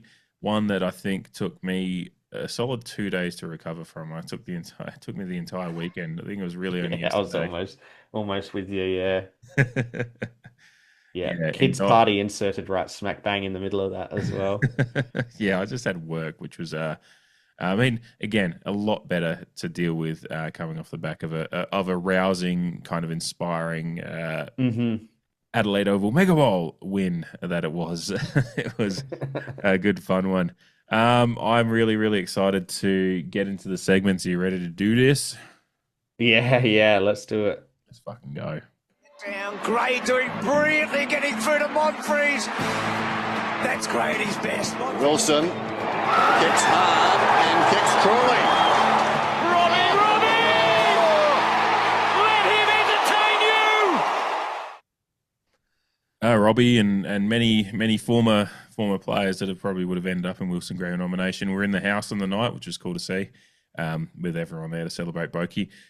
So Wilson Gray coming up first. You get to go first this week, Jamie. But before I mention that, your nomination for last week and Zach Butter's little zip Zach, as we called it, just I mean, nice. Similar to his efforts against Gold Coast this week, he never says die, and his moment last week was the winner. So you get to go first this week. If any game is in its totality kind of speaks to the spirit of the Wilson Gray Award. This game does. There was many moments, and I'm looking forward to see where you go first. I have an inkling where you might go, but let's see if you surprise me. Oh, I've definitely been one to be a proponent of the fruit that is hanging low, to put it in another way. Low hanging plum. But yeah, right down your low hanging plums. There was a lot of good moments, but then like it's in these games that you kind of you put a bit of extra mayo on, like just a general strong mark or a strong take, and you're like, that's going on the list, and then you think in reflection, no, that's just a footy act. Yeah, that's just a good, well implemented footy act. So, but no, look, just taken the long way to get to DBJ's tackle. It was the most obvious option in a time where they had the best look at snatching the lead back, and funnily enough, as mentioned by not sure a friend of the pod. I'm not sure if he listens, but if he does, appreciate your support. Patrick on Twitter mentioned that same spot as that he kicked the winner against Hawthorn last year, that tackle. So maybe the go for home. High, top of the square. Andrew flies off hands. Darcy Burns-Jones. Was it in the back? No, the tackle of his life. No, holding the ball. Be nearly a record. 11 holding the ball free kick support tonight. Darcy Burns-Jones done something special late in games for Port Adelaide. Won the game against Hawthorn, of course. Is that the game saver? Awesome. And then started a string of a couple other tackles, which one of them may feature with yours. But if not, I'm interested to see what you nominate. But mine's the DBJ tackle deep in the last quarter. Yeah, deep in the last quarter. That was obviously going to be the top pick. I think it's a top pick for many, and it might be right up there for the end of season award as well. Who knows? I find it really tough to pick because that was the clear out and out favourite. I think I think Farrell's tackle, which was what in the sequence after that one. Rioli, decisive touch. Richards outside of the boot. Ainsworth, seconds are ticking. We're down to a minute. Are they a minute away, the Suns? Great tackle. Port Adelaide can hold possession here. Chew up the time. Holds possession. Yeah, I've got something to add when you're finished. Yeah. All right.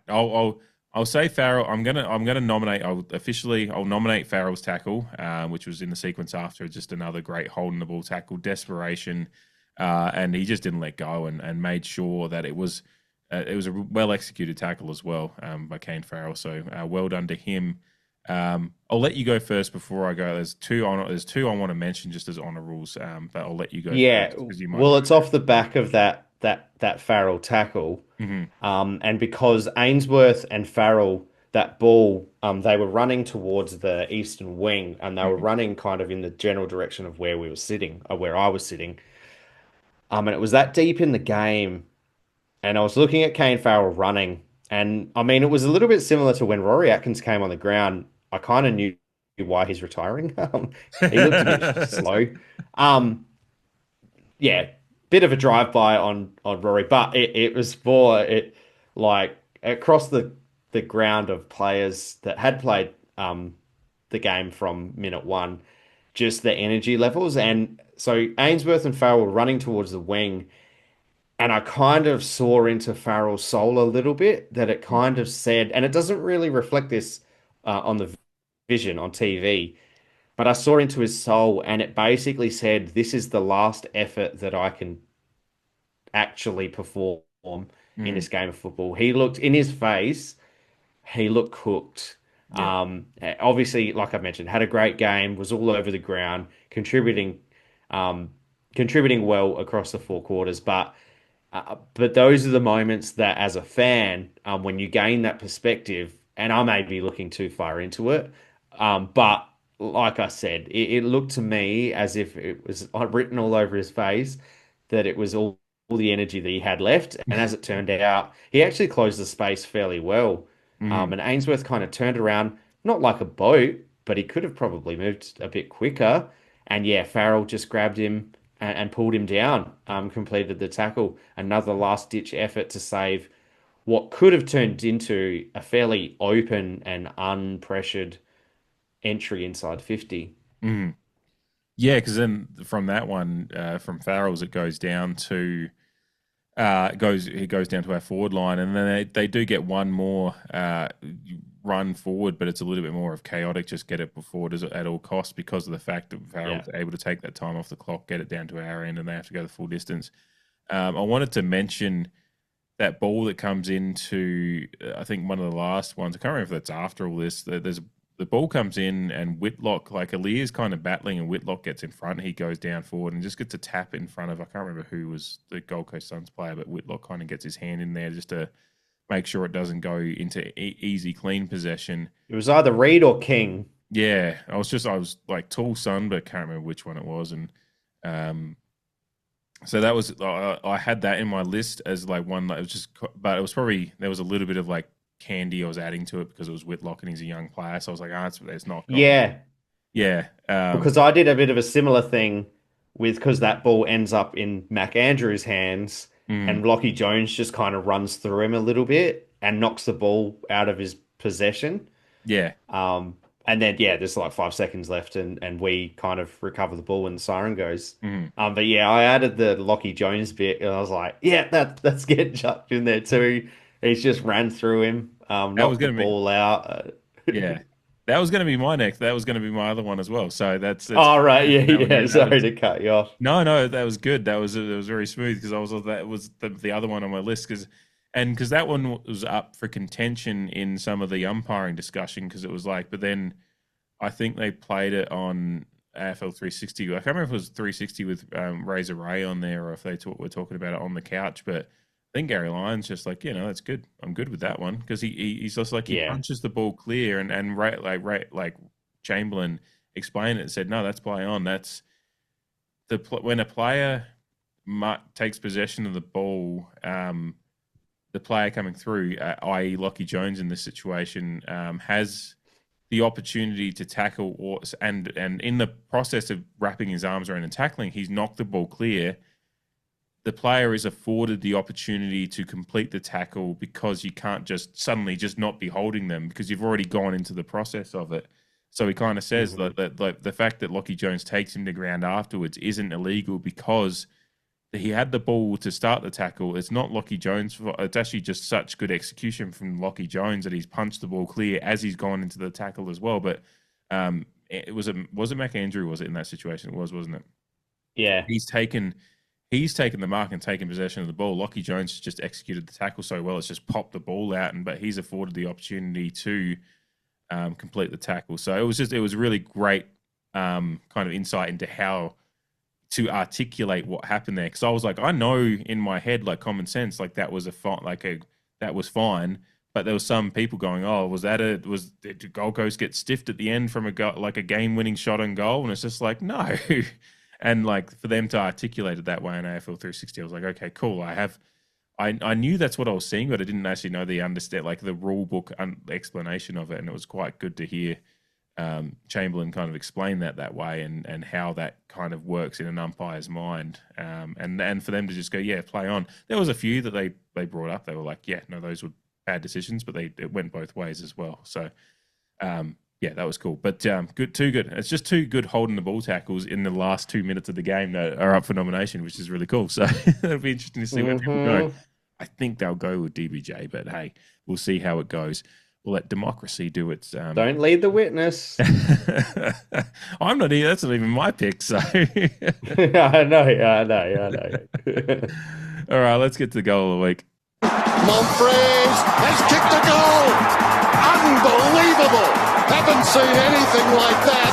It's gone at right angle. Flashpoint, Stevie Motlop, what a time! Oh! He is floating on air now! Oh, floating on air, which was me on the hill after 15 beers and that final siren. The winner last week for goal of the week was Joe Richards' Eye of the Needle goal, which I'm pretty sure that was your nomination as well. So you went 2 from 2 last week. Very, very, very nice Joe Richards goal there. Thanks everyone for voting. Absolutely, yes. No, I appreciate it. And particularly these ones that are nominations we pull from losses that were completely uninspiring to us. We do our best to try to pull something out of them. And so we appreciate people that still chime in with their votes. But for this week, I get to go first with the goal of the week this week. And there's a few good ones, whether it be your set shot aficionados or your open play stuff. Found it tough to actually narrow down because for me there wasn't a standout. There was just lots of good stuff. But I think I'm going to go with the Joe Richards goal at the start of the third quarter. A big key aspect of it is Ollie Lord's tap down that we talked about earlier. But Joe Richards we love his game intelligence, his game reading, him just flying through. Given the option for Lord to just be like, oh yeah, there's fucking Joe Richards speeding through, I'm going to tap the ball down to him, and Joe Richards finishes it off. So love that goal. Got me up and about in the hill when I was just at the start of that quarter, starting to think, oh God, if Gold Coast get the first one, this might be elementary from this point. But that was just perfect timing. Got the game back into chaos ball for us, and from that point on, it was like, oh, maybe we can do this, and we did. So yeah, Joe Richards' goal set the tone for the second half and was just a beauty in its own right as well. Chips it to half forward and getting there. McEntee takes the mark. Done this in the first two quarters. Port started better. Heads to Lord, who's hardly seen it, knocks it down. Richards! Massive for Joe and Port. Well, that is a great play there by Ollie. And this is what he does. So they get the centre bounce clearance. Great read there by Rosie to come forward and that sweeper position. And just watch this. So Lord turns back to the goal square. Has a good contest against Sam Collins, who's very difficult to beat in a one-on-one. But that is smart play. Yep. Down to Richards. Yeah, great from you. That was going to be my pick. So it comes down to a couple of George goals, I reckon. Honourable mention to, was it the last goal we kicked? I think it was the last Georgiades goal. Real swagger. Like, I think that's the one where he plucks it out of that pack situation, kind of rips it out of a couple of Gold Coast players' hands. Yeah. And then walks back from the mark with just that swagger that we've come to love about Mitch. But after he kicks the goal, Boakey is in the vicinity, and basically just the way that he points to him and then hugs him, but then the look that he gives him while he's hugging him, just makes the heart melt. But I'm going to go from a football sense. I think I'm going to have to carbon copy it a little bit to last week and go with George's kick from his pocket down at that Riverbank stand end. 55 for the season. Came into tonight 5th in the Coleman race. This is within his repertoire normally, and he bends that back amazingly. He's been a one-man band up there and just done a spectacular job. It's good to see him playing such good footy. I like here, the sweet just blocks out Oscar Adams. It's good teamwork. Did have it on a bit of a tilt there, Dwayne. Well, I've seen a number of players. Tom Hawkins. And as it was discussed, certainly on the Fox commentary after the goal, it kind of seemed like he angled the football to swing like it did in the end to go through. Whether that was accidental or not, if not, more the fair fucks to George even further.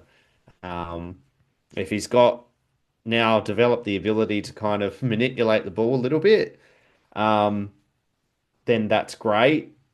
Still would like that. I think he's ended the season with about 100 shots on goal. I'd like that, efficiency to kick them improve overall. But that kick from the pocket, just sublime. George goal. With through the eye of the needle, basically. That was the second on my list as well, and it was really what I was choosing between. So two very, very good ones out of this one. Honourable mention to how Jack Whitlock finished that opener as well. Big man turning around on the left and swinging and one in open play. That was probably my third pick, but those two that we've just nominated, I think, are two very, very good ones. And there's another one that I actually completely forgot about when I was thinking about. I had just back to the Wilson Gray for a moment. I had that mark that you were talking about in my kind of short list. It was never going to. It was in my list too. Yeah. I was like, I'm pretty sure. Yeah, you can split these. It's far enough apart. It's a mark. Yeah. I'm just like, He goes back and takes his full 30. Like, there's a gap there. They're showing replays of the mark. So, those two very, very good goals as well. And lots of good stuff in the nominations this week. Let's get to the votes. Now it's time for the CREEDCAST Player of the Year voting.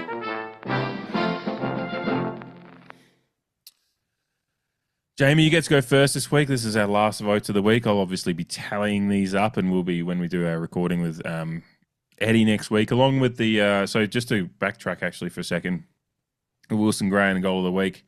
I'll be getting a video package up of I haven't actually talked about this with Jamie yet. This is off-air chat happening on air, but do a selection of what our favourites from this year are, and I'll do a video package up on that'll get online over this weekend that you can vote on for the ultimate winner of the Wilson Gray and the goal of the week. And then, of course, which will be the goal of the year, obviously. And then, of course, the player of the year votes will get tallied up and be announced on podcast as well. So be a little bit of a review plus a celebration as we go through the awards with Eddie on the podcast next week. So, but for now, Jamie, at the final votes for this year, you get the honour of going first. Speak now or forever hold your peace, so help you God. Not religious at all, but there you go. Honourable mentions are plenty. Lockie Jones, like I mentioned, McKinlay, who we've spoken about, Liddy, who we haven't really spoken about much this week, but sentiments are basically equally reflected as we gave him a fair pump up last week out of the Carlton game. So for anyone who hasn't listened to that, go back and listen to our sentiments on Liddy, more specifically my sentiments on Liddy, and copy and paste it into this week. So honourable mention for him. Plus a plethora of other people. DBJ, haven't really spoken about him. I know you haven't done your votes yet, so I'm probably putting the cart before the horse here. But some of that stuff in the defensive line wouldn't have, DBJ allowing that to happen, but we can get to that after. One vote goes to the man of the moment, and that's TRAVIS BOAK. I know he was getting around, and he was a lot of MVPs on social media across different sections of Port community or footy community, but got to be on the straight and narrow with my votes. 22 disposals, 8 contested. I'm sure we've all seen the stats because they have been pasted up. 5 ground ball gets, 268 metres gain, few marks, 5 clearances as well. 25 pressure acts, which was leading for the side, 14 of those in defensive half, and 9 tackles, which I believe if it isn't up the top, it's giving it a nudge. So great game from the great man.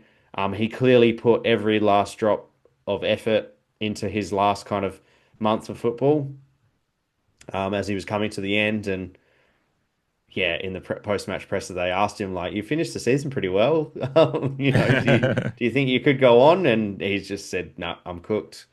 Alluding to the fact that he has put everything he's had left into this end to the season, which is obvious and a credit to him. My 2 votes goes to Willem Drew. On any other day, probably putting him higher, but I'll go through his stats first. 21 disposals, 13 of those contested. 4 of those are intercepts as well, with 7 ground ball gets. Went at 66.7%, but I think there was moments where we actually got to see him use the ball and hit up some targets, which we don't often see when he's lost in the mix of our plethora of midfielders. 258 metres gain, few marks himself, 5 score involvements, 4 clearances, 16 pressure acts, 3 1%ers. Willem only had 1 tackle for the game. Can you believe it? Which is astounding to me. I was like kind of rubbing my eyes, like, wait, am I reading the stats right here? Like, when I saw that. Our WD 28 and Willem has only got 1 tackle, but obviously his selection in my player of the year votes is also because of the job that he did on Noah Anderson. Keeping him quiet. A Brownlow fancy for a lot of the year. and just cutting off one of the heads of Gold Coast midfield battalion.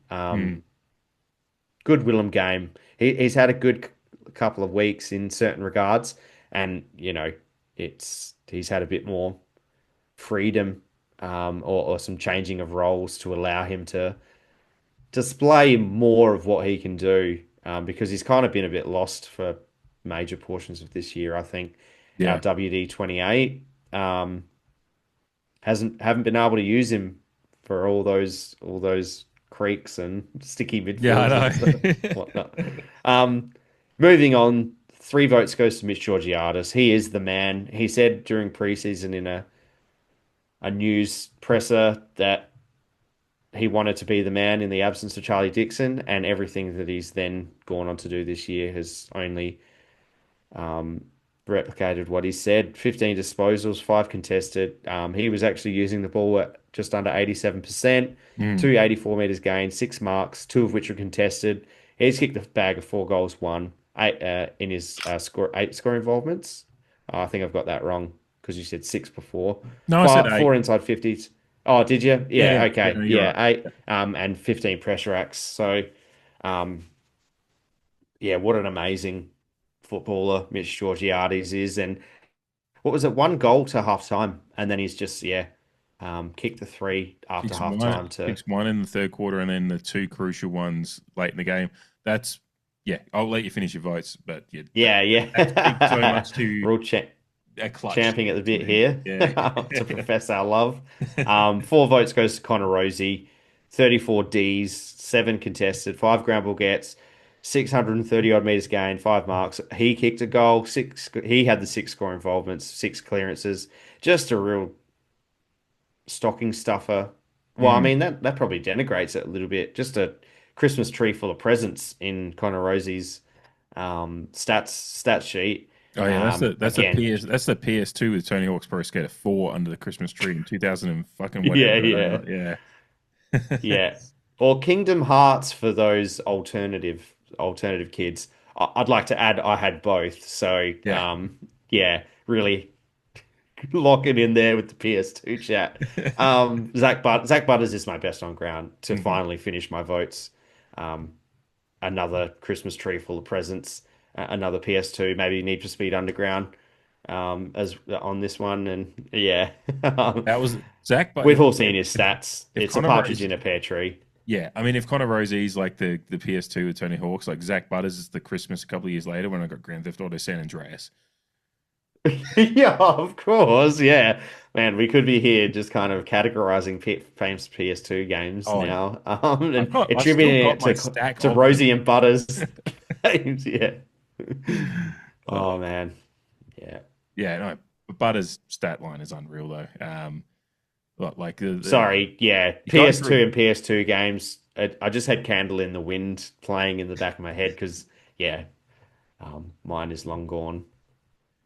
Mine is somewhere around still, but I do. And it seems to be you lived your life like a candle in the wind.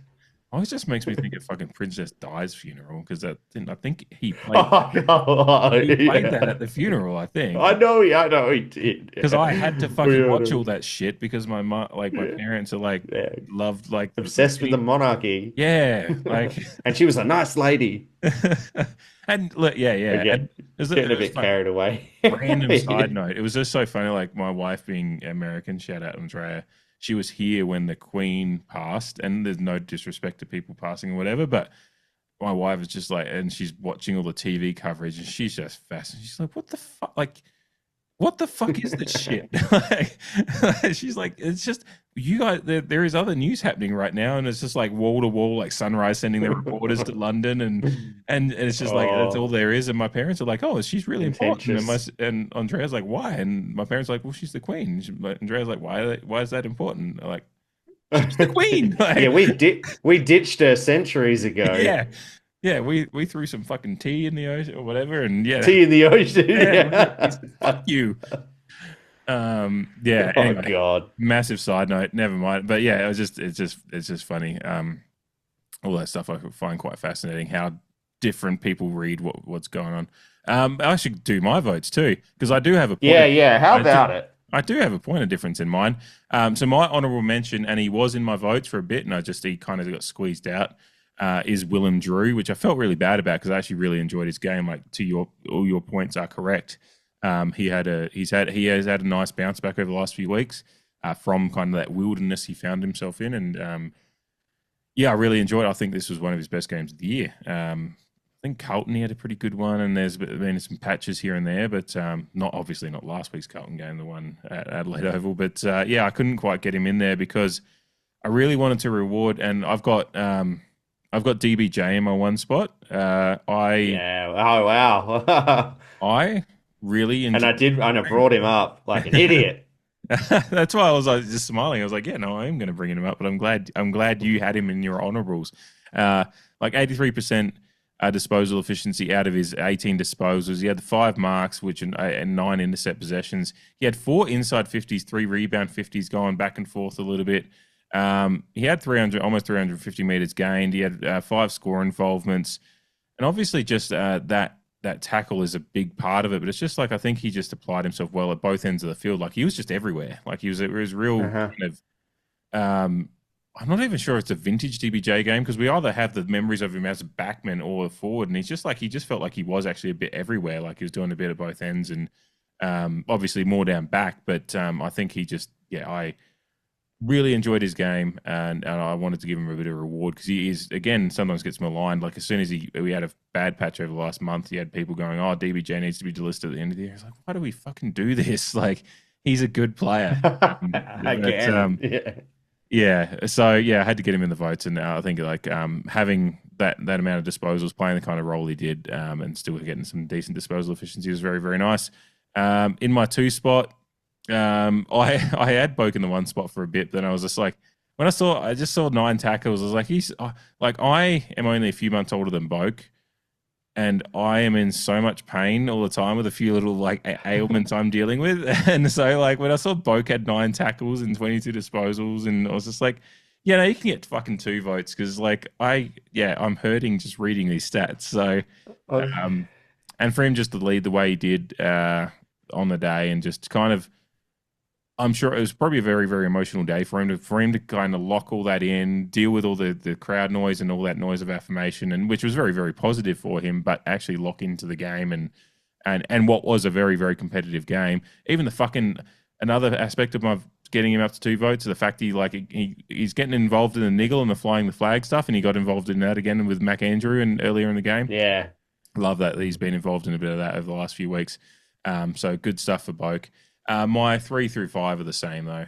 George, actually, it's one of those things that the forward like George, unless he kicks a bag of 7 or 8, he's probably not going to knock off a Zach and Rosie effort like that they had. So he gets 3 votes when he probably, sometimes you think, oh God, I'd love to get him up there more, but you can't deny Butters and Rosie, and Butters really just Rosie is unlucky not to get bested in field for performances like that as well. But when you got Butters running around doing what he did, and tackle, and just that tackle where he just runs through on Rao, just comes out of nowhere and just takes him down, and the commentators is like, he's a Rambo, he's just fucking. Yeah, one of my Wilson Gray nominations was a quote unquote crocodile roll on Matt Rao in the 3rd quarter. That may be the one you're thinking of. Yeah, Dwayne loves bringing that one out, doesn't he? Crocodile roll. Well, it was, yeah. Well, the 2 times he said it, I'm like, they actually were. Yeah. You can picture it as soon as. Thanks, Dwayne. Yeah. Oh, I love that. Oh, that is our last votes of the year. It's a bit bittersweet because last year we got to go a few more weeks with the finals, but alas, it is round 24 and we are done with the men's season. So that's nothing more to say on them, really. We'll get to our end of season review as a whole. Again, like I said with Eddie, Wednesday next week, that will be recorded. And so, look out for that sometime Thursday the 4th, I guess, as finals start for the rest of the fuckwits that are still left in the competition. Just forget about that and listen to our review with Eddie. Get to that. So I'm looking forward to doing that with him. Going to take just a quick break here, and then we'll be back to just talk about how the women's game went against North Melbourne, which was not good. but we will talk about it for a bit. So stick with us and listen to that. And stick with us for the rest of the season as well. The women are just early into the season, and we encourage you to stick around and get involved with the W as well. We'll be right back to talk about their loss to the Kangaroos.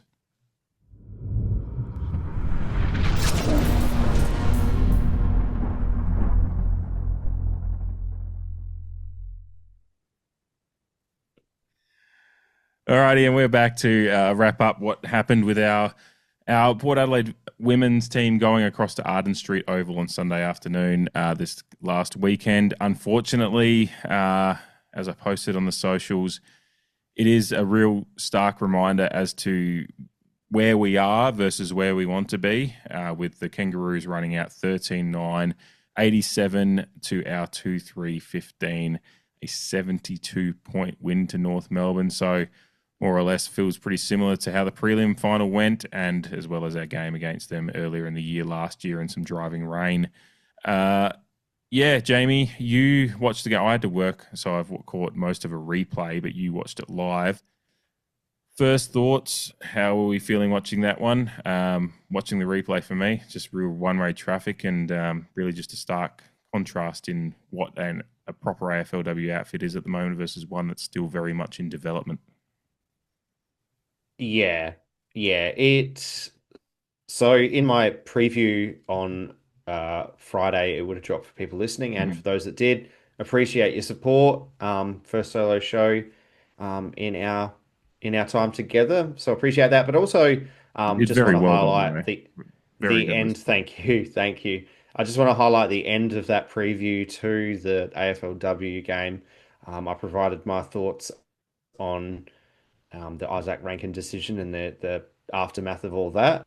I'd recommend people who haven't listened to it already just to go back and listen to that, if anything. Obviously, you don't need a preview for the AFLW game, but just to see where I was kind of coming from on the day when that was all unfolding and the decision was made. But I mentioned in that preview that the average age of North Melbourne side is 26 years old. Not sure of the decimal places, but the average age of our side is 23. And it looked like a senior team playing a junior team a lot of the way through this game of football.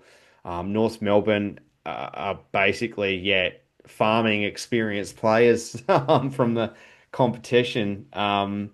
They've kind of got it across every line. So there's application, but there's also execution. Their pressure, but then also their execution of skills.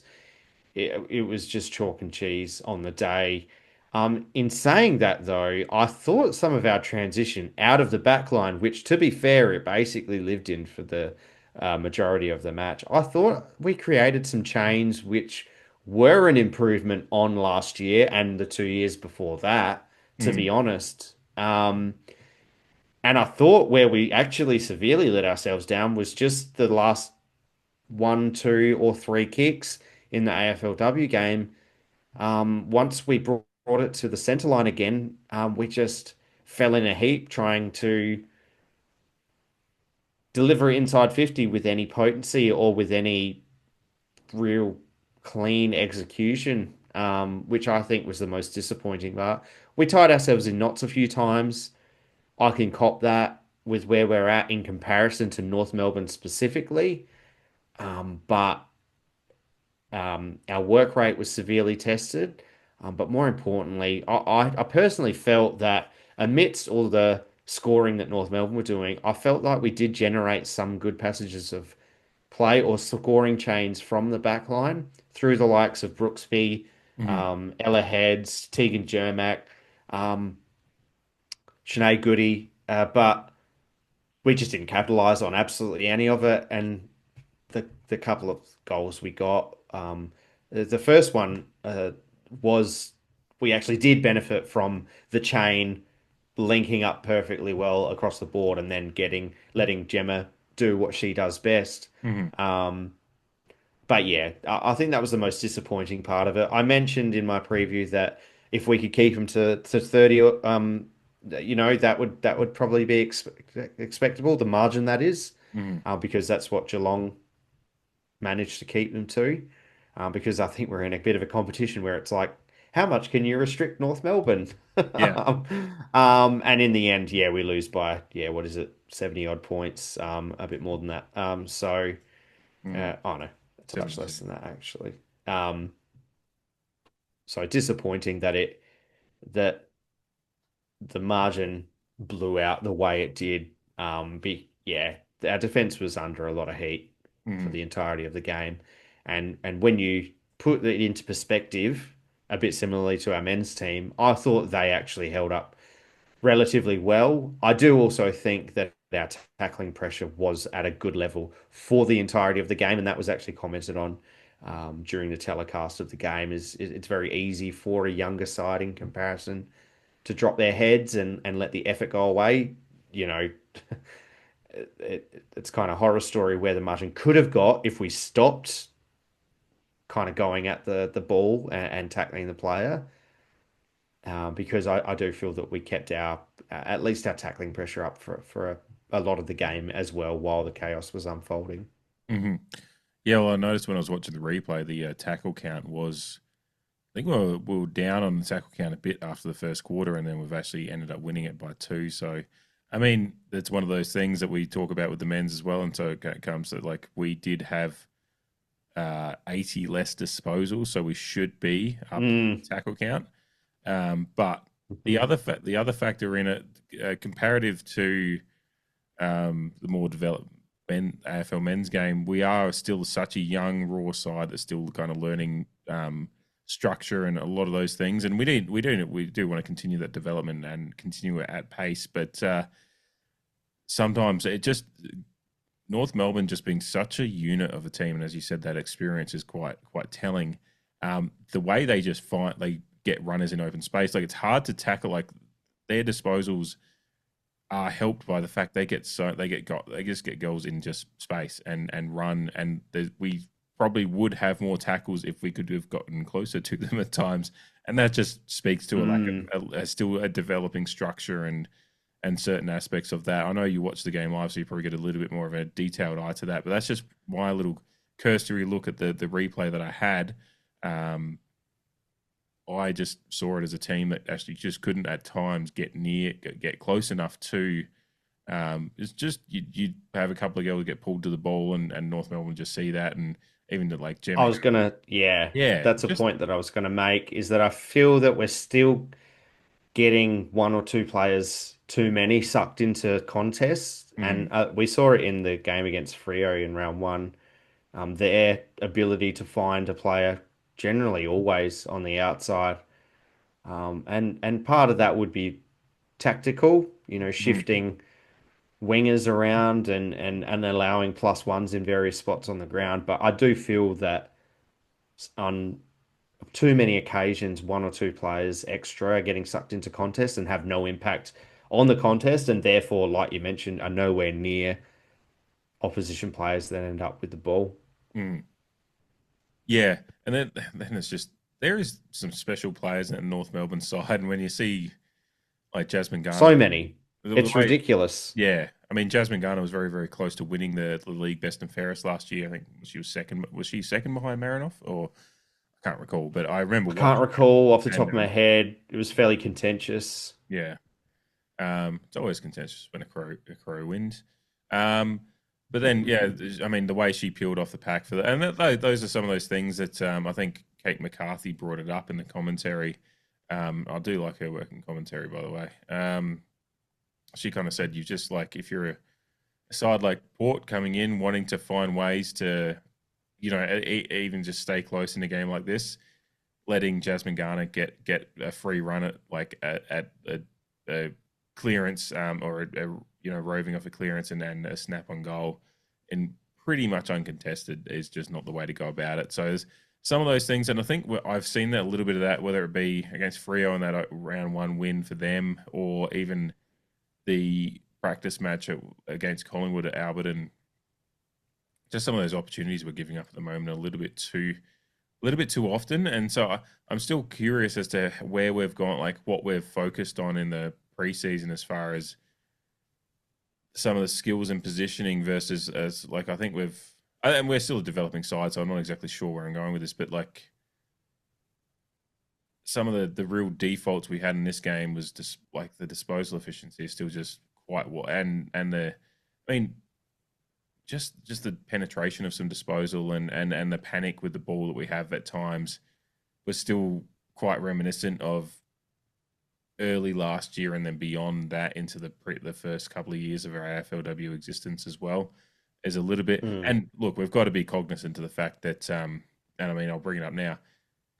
Emily Borg is the straw that stirs the drink in that back line, and we sorely missed her. She is a test to come back this week, and we'll be very, very happy to see her come back if she does. But yeah, you could just see that was a key cog missing down there. But then, because then her disposal coming out, like she just kind of links up everything coming out of there. And I know you said the transition game was decent, but and it was like I like Jermack but Brooksby, I think, held their heads high, along with some of the other ones around them like Ella Heads. But I still just find some of the positions we get ourselves into, then turn the ball over, have to rush our kicks, and bring down that disposal efficiency, and then that adds to the fact that we have a turnover margin of minus 14 or minus 16 or whatever it was. Clanger margin's not huge. The turnovers isn't as big a margin as I was actually expecting it to be, but it's just simple disposal efficiency as well. Sometimes it doesn't always end up in a turnover stat, but it's just like it's poor disposal that just goes to nothing, and it's just not to advantage of our team. And yeah, I mean, we're playing a great team in North Melbourne, but there was a few things I was hoping we'd have improved just a little bit, and we haven't gotten any closer to North Melbourne, which is to say we're not getting any closer to a team that hasn't lost to anyone for 2 years now. But yeah, they are the cream of the crop.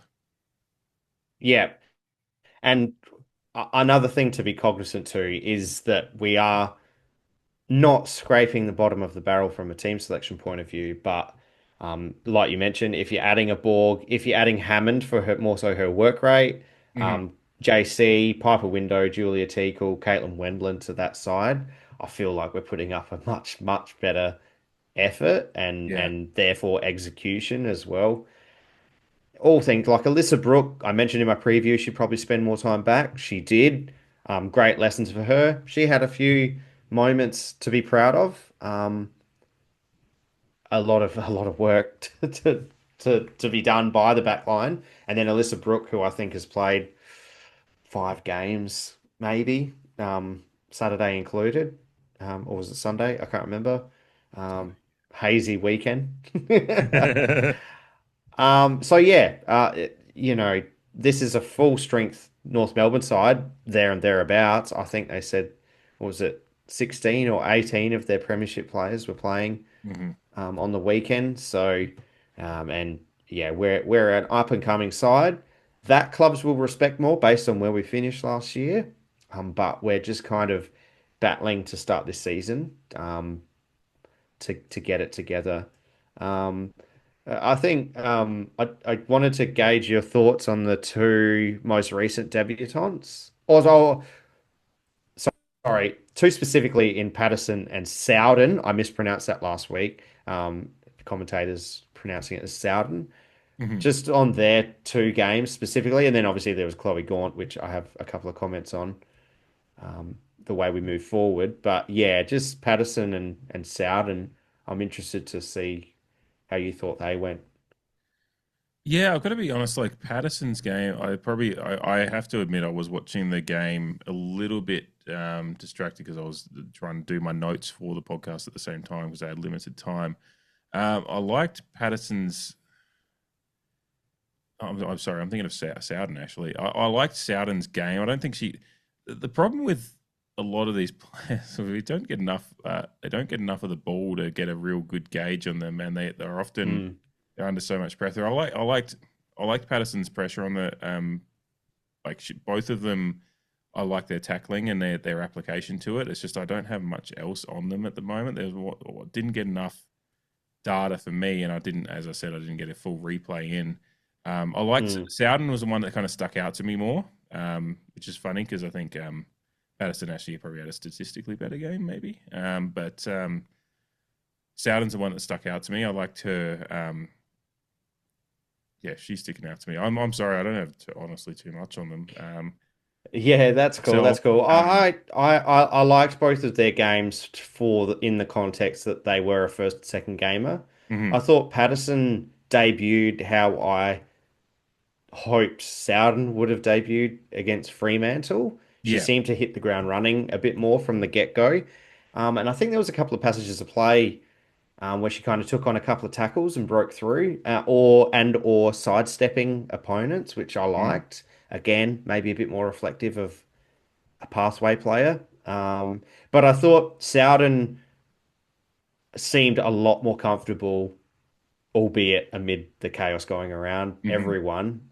She seemed more comfortable within the game than she did the week before, which Yeah. is, um, you know, a young girl in her second game. That's fair enough. And then it was more of when she got the ball, or preemptively before she got the ball, kind of scanning for options, and executing a bit better. Um, Obviously, room for improvement, much like everyone else in the list, of course. The stage we're at, as they grow and gain experience together. But I think, yeah, I think by season's end we'll be pretty impressed. And yeah, I don't know. I kind of preferred Patterson's game, but I've only watched the game once, Mhm. live, like you mentioned, and I was kind of doing chores at the same time. Mhm. But interesting to work with. Um, if I can just continue that on, we obviously had another debutant, Yes. um, That's probably the and one I that was more was interested in getting. That's the one I was more like I was keying in on. Um, yeah. so that's Chloe Gaunt, who I thought was a chance to play round one. Mhm. And I think, again, bite-sized sample, but I think some moments in the game against North Melbourne probably showed why I was coming from where I was coming from in regards to that, because what it did do was it freed up Matilda Schultz to provide a forward threat, when we're at the current stage without Wendland for a whole year and Teakle for a large portion of it, two proven goal kickers, and with Woodland spending more time around the ball, we're a bit thin on forward presence. And I thought Gaunt, from a ruck point of view, held her own fairly well. And then she was obviously involved in that passage of play to get Gemma Houghton on the scoreboard. Mhm. A mentor that she's spent a lot of time with in the off season, Chloe Gaunt, with Gemma Houghton. Um, uh, Again, it was a pathway player coming in and having a bit better intrinsic connection with the football, ball handling, that type of stuff. But I do think, even though this is a bite-sized sample and it's against the reigning premiers who haven't lost a game in 2 years, I think it potentially shows us what we could do or be flexible with, in regards to how we utilize Matilda Schultz until we get some troops back, because um, clearances were even at the end of the game. Mhm. And while Matilda Schultz is absolutely dominant, basically wherever she stands on the ground, potentially we may not, with the likes of Dowrick, Woodland, Maria Maloney, uh, Kirsty Lamb at the stoppages. I don't know if we'll lose that much by taking Matilda out of the ruck, exposing who, albeit is a fresh player to the system, and allowing us to have a marking target up forwards to potentially, hopefully, kick a few extra goals, to what we may or may not already have, and particularly with the lack of presence up forward. Mhm. Yeah. It's disappointing she didn't have too much ball to do much with, Chloe, but you did speak to the goal assist earlier on. But yeah, because I really liked her work in the Pracky match. I was really keyed in on her because she's basically did the bulk of the work in the second half of that one. And I thought that she actually applied herself quite well in that. And your point about the forward line as well, because that's something I wanted to bring up, is like what I'm really, I mean, I kind of had a little bit of concern going into the season when we previewed it, that particularly with Teakle going down, where we already looked a little bit disjointed in the forward line with Teakle out, Wendland out. It really, and with the clear plan to try to get Woodland around the ball a little bit more rather than be just a forward. Like she's going to be a hybrid mid-forward kind of player, and with her height and be able to go down there. But yeah, we do need to find a little bit if we want to be a competitive outfit this year and try to make finals again. We're going to need to have a little bit of invention in that aspect, because I think Teakle's 4 to 6 weeks still. So Teakle's essentially not back until at best the last third of the regular season, if not later. And it just depends on how her recovery goes. I think she got back in decent time for her injury last year. But yeah, I am intrigued by the thought of, and now I don't want to, Matilda Schultz is such a dominant special athlete that you don't want to take her out too much, but there needs to be. No, you don't want to park her there. No. Yeah. But you do need to. That's not what I meant. I say sorry. Yeah. No, you're right though. That there needs to be some invention in it, in the fact that Matilda can. I mean, she needs to. She'll keep improving her marking and whatnot. And that goes to the same for like whether it be Chloe. You know, Chloe can go down forward, or if any of these players do show a propensity, like we liked. Levicki kind of provided a forward presence when she was down there last year. It was kind of what was disappointing about her retiring, though. Like, good on her. She just went and destroyed the NBL one, so good on her. But like, I started seeing more confidence out of Levicki the more time she got last year. And it was just like, you just need to give these girls minutes, particularly these ones with like, you know, they're early in their career. And that is the makeup of our team, is so young that we just need to get some of these girls reps down there. And having someone that can rotate with Matilda and provide that just tall presence down there, because we're really, really struggling for presence in our forward line. That's what's really glaring its ugly head at me. I mean, there is, again, it has to be caveated with the fact that we were playing North Melbourne and the inside 50 differential was so stark, and every time we were going in, and again, like to some, we say these lines like not all these stats are created equal. An inside 50 for North Melbourne had a 1.5 times multiplier because they were going inside 50 with ease. Some of our inside 50s were fucking under a massive duress. So, like, they're not like a true inside 50 in the sense of like 2 advantage or anything like that. Whereas, you know, North Melbourne were getting a lot of easy inside 50s. I think their marks inside 50 was 16-5. So correct. Yeah, they were going inside 50 with ease. We were not. So that inside 50 number, you could extrapolate out more based on the ease of doing it. But like really the only presence we have to go to at the moment if Woodland's not down there, you're kind of looking at, I mean, I love the way the likes of, you know, Juzzy competes in the air.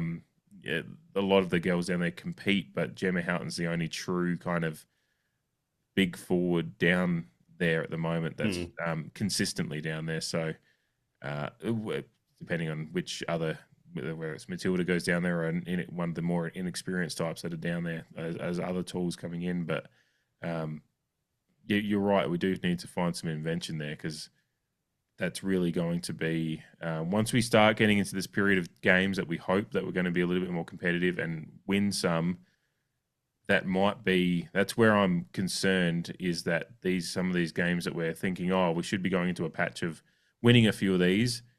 We need to be you don't win these games without getting the scoreboard pressure on. And that Fremantle game was kind of like Freo. We didn't have the forward 50 dynamism to make that kind of, some of those periods of dominance that we had in that period where we were trying to come back in that game. We couldn't put that on the scoreboard because we just didn't really have much structure and like different threats down there with Teakle gone and Gemma kind of playing a lone hand somewhat as the tall, big target.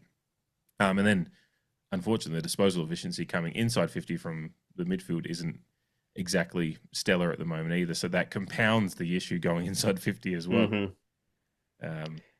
Yeah, it does. Yeah. And that reminds me of another player who, I don't know if I'm seeing things, and I don't know if it's a symptom of our injury list, but Sinead Goody seems to be playing a bit more behind the ball in the first couple of weeks. I don't know. Again, I don't know if I'm seeing things there. And while she had an improved effort against North Melbourne, particularly, meters gain, I feel like you're talking about delivery inside 50.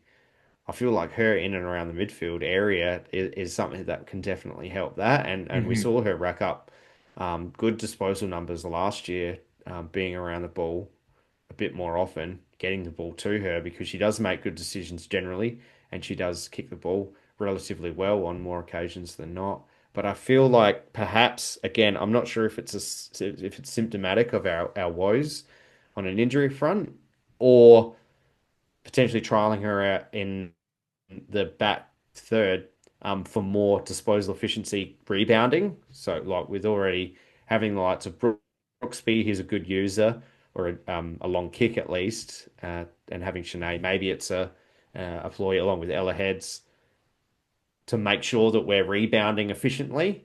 Because like I said, there was evidence of that on the weekend.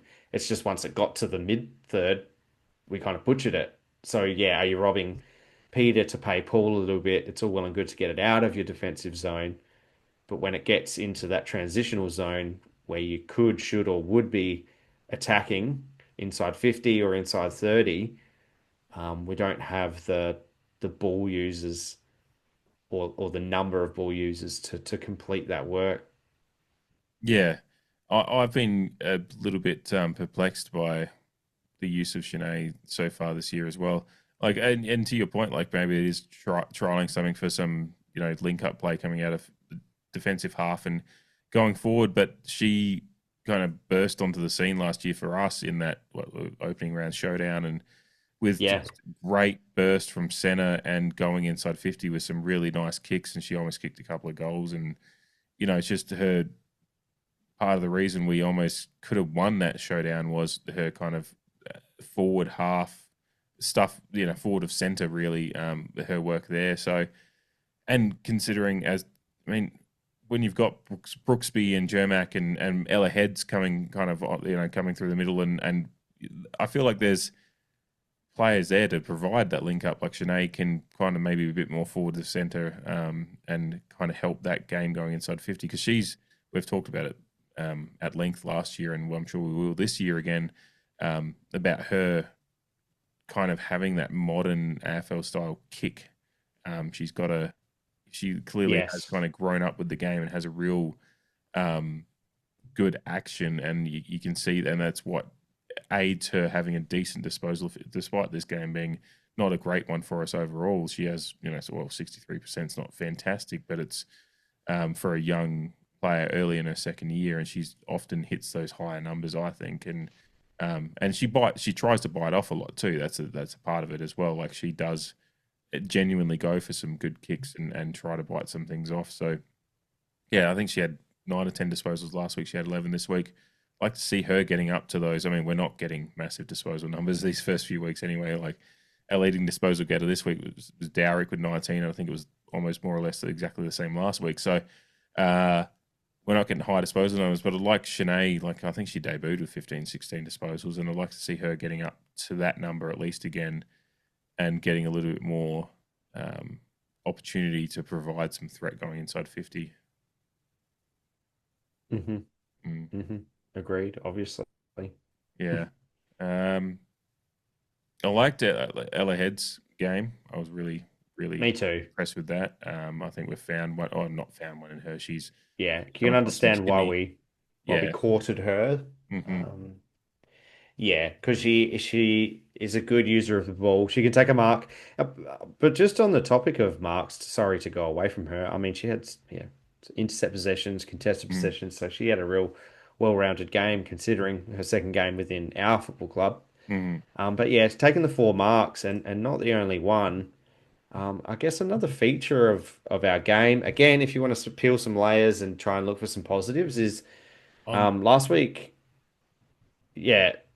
What was it? What was that? I just said onion, like trying to be like an onion. Yeah. Layers. Cakes. Yeah. So we took 51 marks. And what was that? Those days where we took 15? 92, 40.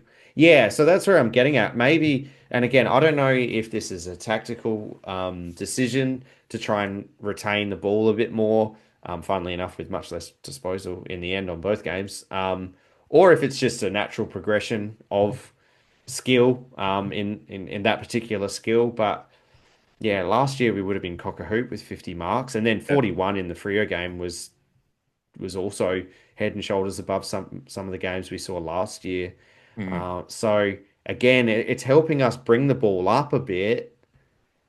But then, like you mentioned, whether it be from a poor executed kick or kind of cornering ourselves and inviting pressure, like our men's team as well, we kind of fuck it up. But I know, judging by last year's improvement, having our hands on the ball, relieving pressure through marking, it does have a tangible effect on how we play. 41 one week, 51 the next. It's a good sign from that point of view, that statistical point of view, because like I said, we were yearning for a bit more marking ability last year. Yeah, I think there's a lot of things that we have improved going into this year again, and the fact that I think we've just had there's obviously a tough fixture to start the season. We were cognizant of the fact that going into this year with the way that the kind of somewhat unfair nature of the 12-game AFLW season, that we're going to be getting a little bit more of a tougher fixture, and then this is a team that still is very much in development phase, that we're going to have some struggles this year, and these kind of games are going to come, and it's particularly, again, compounded by the injury list. But there is still things that we would like to see worked on. But yeah, to your point, like the marking, there is an attempt from this team to try to control more, because it really was just chaos. We pretty much won that miracle final against Hawthorn by just throwing caution to the wind and utilising that chaos ball perfectly there. But there is a little bit of push and pull from, as you said, Rob Peter to Pay Paul to try to mature the game plan and the structure, and we've lost a little bit from some of those other areas but we can't always just be effort ball, chaos ball. We need to mature the game plan and the structure, but with that comes growing pains, and I think that's just what we're experiencing at the moment, alongside the fact, again, we just played what could be, I mean, where does this North Melbourne run end? Like, for them, they haven't lost a game since the 19 what year was my brain just going to say? The 2023 grand final, which they lost. They then ran the table last year and won the grand final, and they've won 2 games. I think they said it's 16 or 17 games in a row that they've won now. And they don't look like losing. So this is a kind of generational kind of team that North Melbourne have put together at the moment. We lost by 72 points. The team that we had 2 years ago, if they were matched up against this North Melbourne side, probably would have lost by 100 plus. So there is, when you look at it that way, there is some improvement there. It's still, I guess it's probably just, we do want to see this team really start competing with some of these top sides, but the reality is they're just in different points of development, and we are still insanely young and dealing with an injury list that has also stagnated some of that development. So yeah, we've got a lot of improvement to come. But yeah, I want to see them compete better, but I can't fault them for trying to develop the game plan. But it's just it is a frustration. My main frustration is still just some of the skills are quite poor at times, like those just balloon kicks and some of that just panic decision making is still something they need to work on. I don't know. I'd be interested to know what the kind of the plan was going into the season and as to what their focus points were, because I still think there's some big development and improvement needed to just the basic disposal is a real key factor in it. Especially when you watch some of the other teams and how they can dispose of the ball. There was that fucking that player from Ireland, I think, she was playing in a debut for Kangaroos, and she just, like, the ball is in front of her, she just gathers it beautifully, takes a Gaelic football bounce and then slots it, and I was just, you see that, and she's a relatively inexperienced. So I think she's played a little bit in the lower leagues in Australia to get used to the game, but there's just there is still some things that I think we could maybe improve in the development program. But I'm also sitting here as a nuffy on the outside who can barely walk at times. So I'm not going to ever knock these girls for the efforts they put But there's some development and skill improvement needed. That I think maybe when we get that wrapped up, then all the other stuff will come together. I'm wondering if, again, to your Rob Peter to pay Paul thing, if we've gone too hard at some other areas but the skill, just some of the disposal stuff is letting us down, and whereas we could find our way forward a little bit quicker if we just focus on a few other things. But I'm also never going to be a coach, and they're doing a great job developing this group, and I'm just impatient. Yeah, I mean, like I mentioned before, like North Melbourne have just farmed all the experience in the comp. Obviously, yeah, there's some other sides like Brisbane and whatnot who have a good amount of experienced players. The Crows typically as well, although I'm not sure of their list makeup this year, who may get there and thereabouts. But yeah, for the other clubs, like that's the bar. Like you're basically hoping to make it to a prelim like we did last year. And if you're coming up against North Melbourne, they're far and above the measuring stick. It just is what it is at the moment, and if don't know how good their depth is. If they're having an injury crisis like we are, they're more gettable. But the fact of the matter is they're such a well balanced team, and in comparison to everyone else, the bar is that high at the moment. It's not funny. Yeah, no, definitely not funny.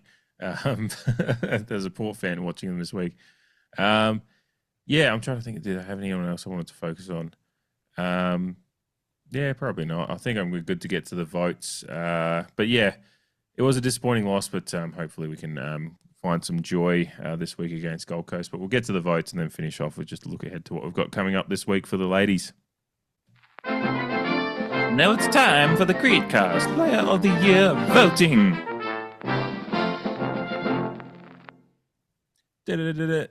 I should record it. No, I'm going to stick with that for the women's season, I think. I'm actually getting used to it. Maybe it's Stockholm Syndrome for my own fucking sting. Potentially, yeah.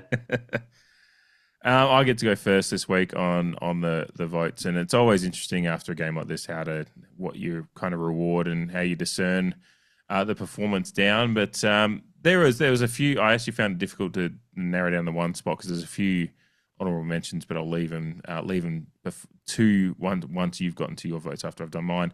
I actually got Tegan Jermack into my one spot. I have a soft spot for her. I don't know if it's just from the fact that she came in as an injury replacement last year and has really applied herself quite well and become just kind of a reliable player for me down there. Some of her kind of link-up play and her application to just trying to get some rebound out of the defensive 50 going, even though it was kind of like, the waves and waves of pressure that was coming against us. But she had the 13 disposals at 53.8%, 4 marks. She had 6 contested possessions, I think 5 intercept possessions as well, a couple of clearances as well, and 274 meters gained.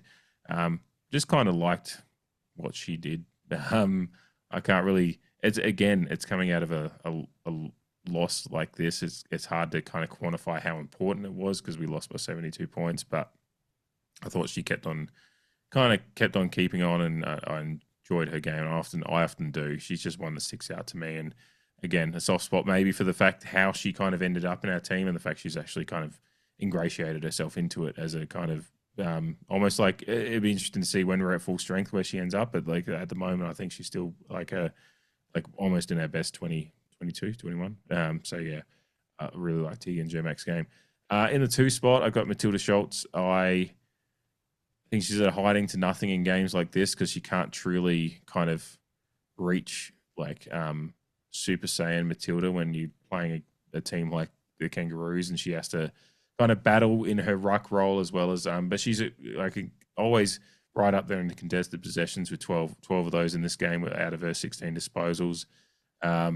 Disposal efficiency let her down, but it's kind of, again, hiding to nothing when you're kind of playing the role that she's playing in this team, but or in this particular game. But she's a star, and Matilda. I'm giving her votes almost every week probably.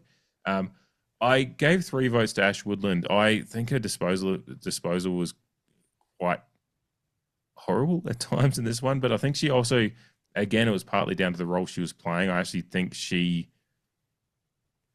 was at a hiding to nothing in the role she was playing, and I think she played the role as to the best of her ability that she could. She had the 14 disposals, 8 contested possessions.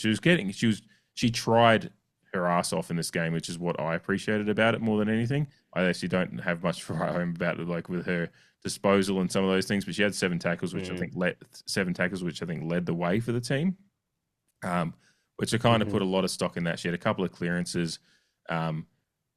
It's partly because she has been pulled in and out of she's playing this kind of hybrid mid role now as well, that I'm giving her a little bit of leeway there, and I think she's trying her ass off. She's a girlhood Port fan.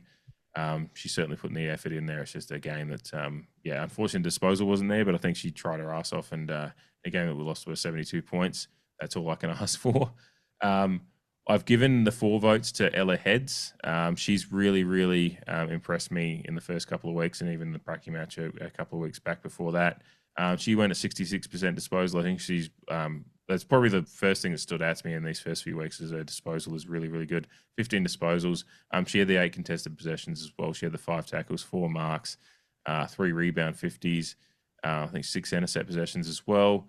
3 clearances, and kind of a well-rounded game for kind of the role we've thrown her into. She's playing a little bit more kind of in the guts than I was expecting, based on just who I knew her as coming in. But I'm really enjoying that surprise of how they're using her, and I think that's actually the more I'm seeing of it, the more I'm like, yes, let's keep her in this role. My 5 votes goes to our number 5 again. Copy and paste. Yeah, it's unfortunate. Like, I'd like to see a little bit more dynamism in the votes, but she's often up right at the top. She's got up the top with disposal efficiency, more or less, or near the top. She's got the 427 meters gained, which led the way. 5 tackles, led the way with contested possessions, with most of her possessions coming contested, with 14 of them contested. 5 inside 50s. 5 intercepts, a couple of clearances. Again, there's a few moments where it's just like lunge for that tackle, blah blah blah blah blah. But I'm just like, it was a game that you were just often chasing tail. Dowrick with the 5 votes. That's where I'm at with her. She's probably going to win our fucking player of the year at this rate again. yeah. Until Tildes gets up and about again, like she did last year. To be fair. But good by you. Another interesting week of AFLW votes. My honourable mentions go to Gemma Houghton. Obviously, the barometer did her darndest with the limited opportunities that she got. And Ash Woodland actually makes my honourable mentions, mostly due to her disposal efficiency and clangers, but don't discount anything else that you said. The tackling pressure, the meters gained, contested possession, all relevant. But I've given my 1 vote to Shanae Goody, even though I discussed her a little bit before. Again, just some of these back-end players and ball users, 11 disposals, 4 of which are contested. She went at 63.6%, which is in a good region where we're at in the AFLW. 383 metres gained, which is second best on ground for Port. 4 marks, 4 inside 50s, 4 rebound 50s, 6 tackles, 2 of which are inside 50s. So she did actually get up and down the ground a bit in this one. I just think we want a bit more and maybe a bit more around the midfield. My 2 votes goes to Molly Brooksby. Similar reasons, that use off the back line, but she had the 12 disposals. She was a bit unlucky to miss out on my votes last week, to be fair. 12 disposals, 12 kicks. She went at 66.7%, 275 metres gained, so that's the 3rd best on ground. She also had the 6 rebound 50s and the 5 tackles. A lot of our defenders were up there for tackles on top of the midfielders, obviously. 3 votes goes to Matilda Schultz. doing a power of work in ruck with 16 hitouts, far and above led everyone else in that statistical line. 16 disposals, 12 contested possessions. Her disposal efficiency, like you said, let her down, including her shots on goal. She could or would have two goals, or at the very least 1 goal, 1. I don't know how the fuck she missed the second goal by kicking it the exact same way as the first shot that she missed. Unfortunately for Tildes, but last year with the 2 or 3 shots on goal that she got, very good kicking action. But yeah, I don't know what happened there. Showed what presence she can be, because she took the 3 marks, one of which were contested, which she is kind of now regularly getting that 1 contested mark, and then hopefully adding to it with another 2 or 3 general marks around it. 2 clearances, 3 inside 50s. She had a couple of tackles as well as her 230 metres gained. I'm not sure if I mentioned that, but my 4 and 5 are Ella Heads and Abby Darrick as well, for the same reasons that you said. I'm really impressed with Ella Heads, her work to aid the back line, but also up through the midfield as well, because she's kind of playing on a wing a little bit, but she's getting herself involved a lot more than your average Aussie rules winger. In that regard. She's helping out a lot in all phases as much as she can.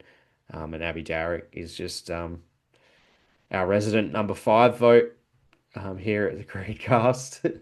Yeah, I'm really glad she wears number 5 because it just makes it perfect as well. But The number 5 spot was put out to tender again, and Abby Darrick, 1 out. Yeah, just blitzed the competition really. Yeah. I liked it. Yeah, your 2 vote, like Brooksby was very, very close to getting into mine as well. Kind of more or less picked between her and Jermac, and there was a couple of like little. I like the Jermac pick though. I know where you're coming from with it. There's a couple of little handballs and just little sequences she was involved in coming out of the back line. I was just like, I fucking like that. Like she takes it on, which I like. Yeah, and there's a little bit of poise about it as well. Like, and not that Brooksby doesn't have it.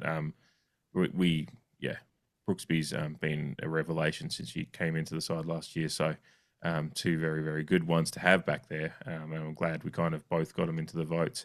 I liked Kirsty Lamb tries her out. I think Kirsty Lamb only had like fucking 47% time on ground. I think I saw. I'm scrolling back up. Yeah, and she was just a battering ram. Yeah, the whole time. She was matched up against, I think it was King, or if I made that up, Mia King maybe, or Tripodi. I think they were commenting in the commentary just the matchup, how tantalising it was, just two kind of contested players going at it. A couple of all Australians just going. I'm trying to find where the time and ground is in my stats, and I'm just not finding it at the moment. But I don't know. There it is. It's just a different spot than it is in my men's list. Kirsty had 59% time and ground, so she out of the. It's actually it is the least time, second least time on ground, but she still ended up with 13 disposals, 61%. That is a quandary, isn't it? It is, yeah. I actually thought she'd have a bigger role to play in this game with the outs that we have, like we discussed last week in our review. I wonder if there's just a stamina issue with her at the moment. I'm not exactly sure, but I hope, judging by our injury list, the law of averages says there might be something wrong with her. Hopefully not. Yeah. Because she was very close to mine as well, but then I didn't get her in there. But I remember looking at the time and ground number and going like, "Fuck, there's a multiplier there for me." Like just in how my brain works. It's like that's insane. Like right up there. Yeah, like Murray's in the Carlton game recently. Exactly. Yeah. A disappointing one, but probably not exactly unexpected as well with how North Melbourne are going versus where we're at. Like I said at the top of the show, it's kind of where we are versus where we want to be. It was the discrepancy in this game on Sunday. So lots to take the learnings from it as one of the favourite terms, and move on to Gold Coast this weekend. I think it's 4:35 at ALBERTON Oval on Saturday afternoon. Thinking the weather's that's kind of floating around Adelaide at the moment is going to clear up by Saturday. It might be still a bit of rain around on Friday, so could be a bit of a damp ground, but I think it's not meant to be too much around on Saturday at this stage. So hopefully decent weather to get down there, get down to Alberton, support the girls, get around them as they play Gold Coast. We'll do a squad show later in the week and talk about it a little bit more in depth. But for now, I think we're just both looking forward to, I assume, are you going to be able to make this one? Yeah, I believe so. Yeah. I'm going to try and make it down for sure. Yeah. And for anyone else attending, look out for us. Say g'day. Yeah. Always feel free to reach out if you want to have a beer, have a soft drink, have a coffee, whatever your proclivity may be. We'll be around to enjoy it. Never be afraid to reach out and say you want to say g'day, or if you just see us in passing, certainly welcome to say g'day that way too. So looking forward to getting down there. But Gold Coast this weekend, Saturday, ALBERTON Oval. Get around them, get around the ladies. That's it. Nothing more to say. Canapé. Lady pair. Let's go.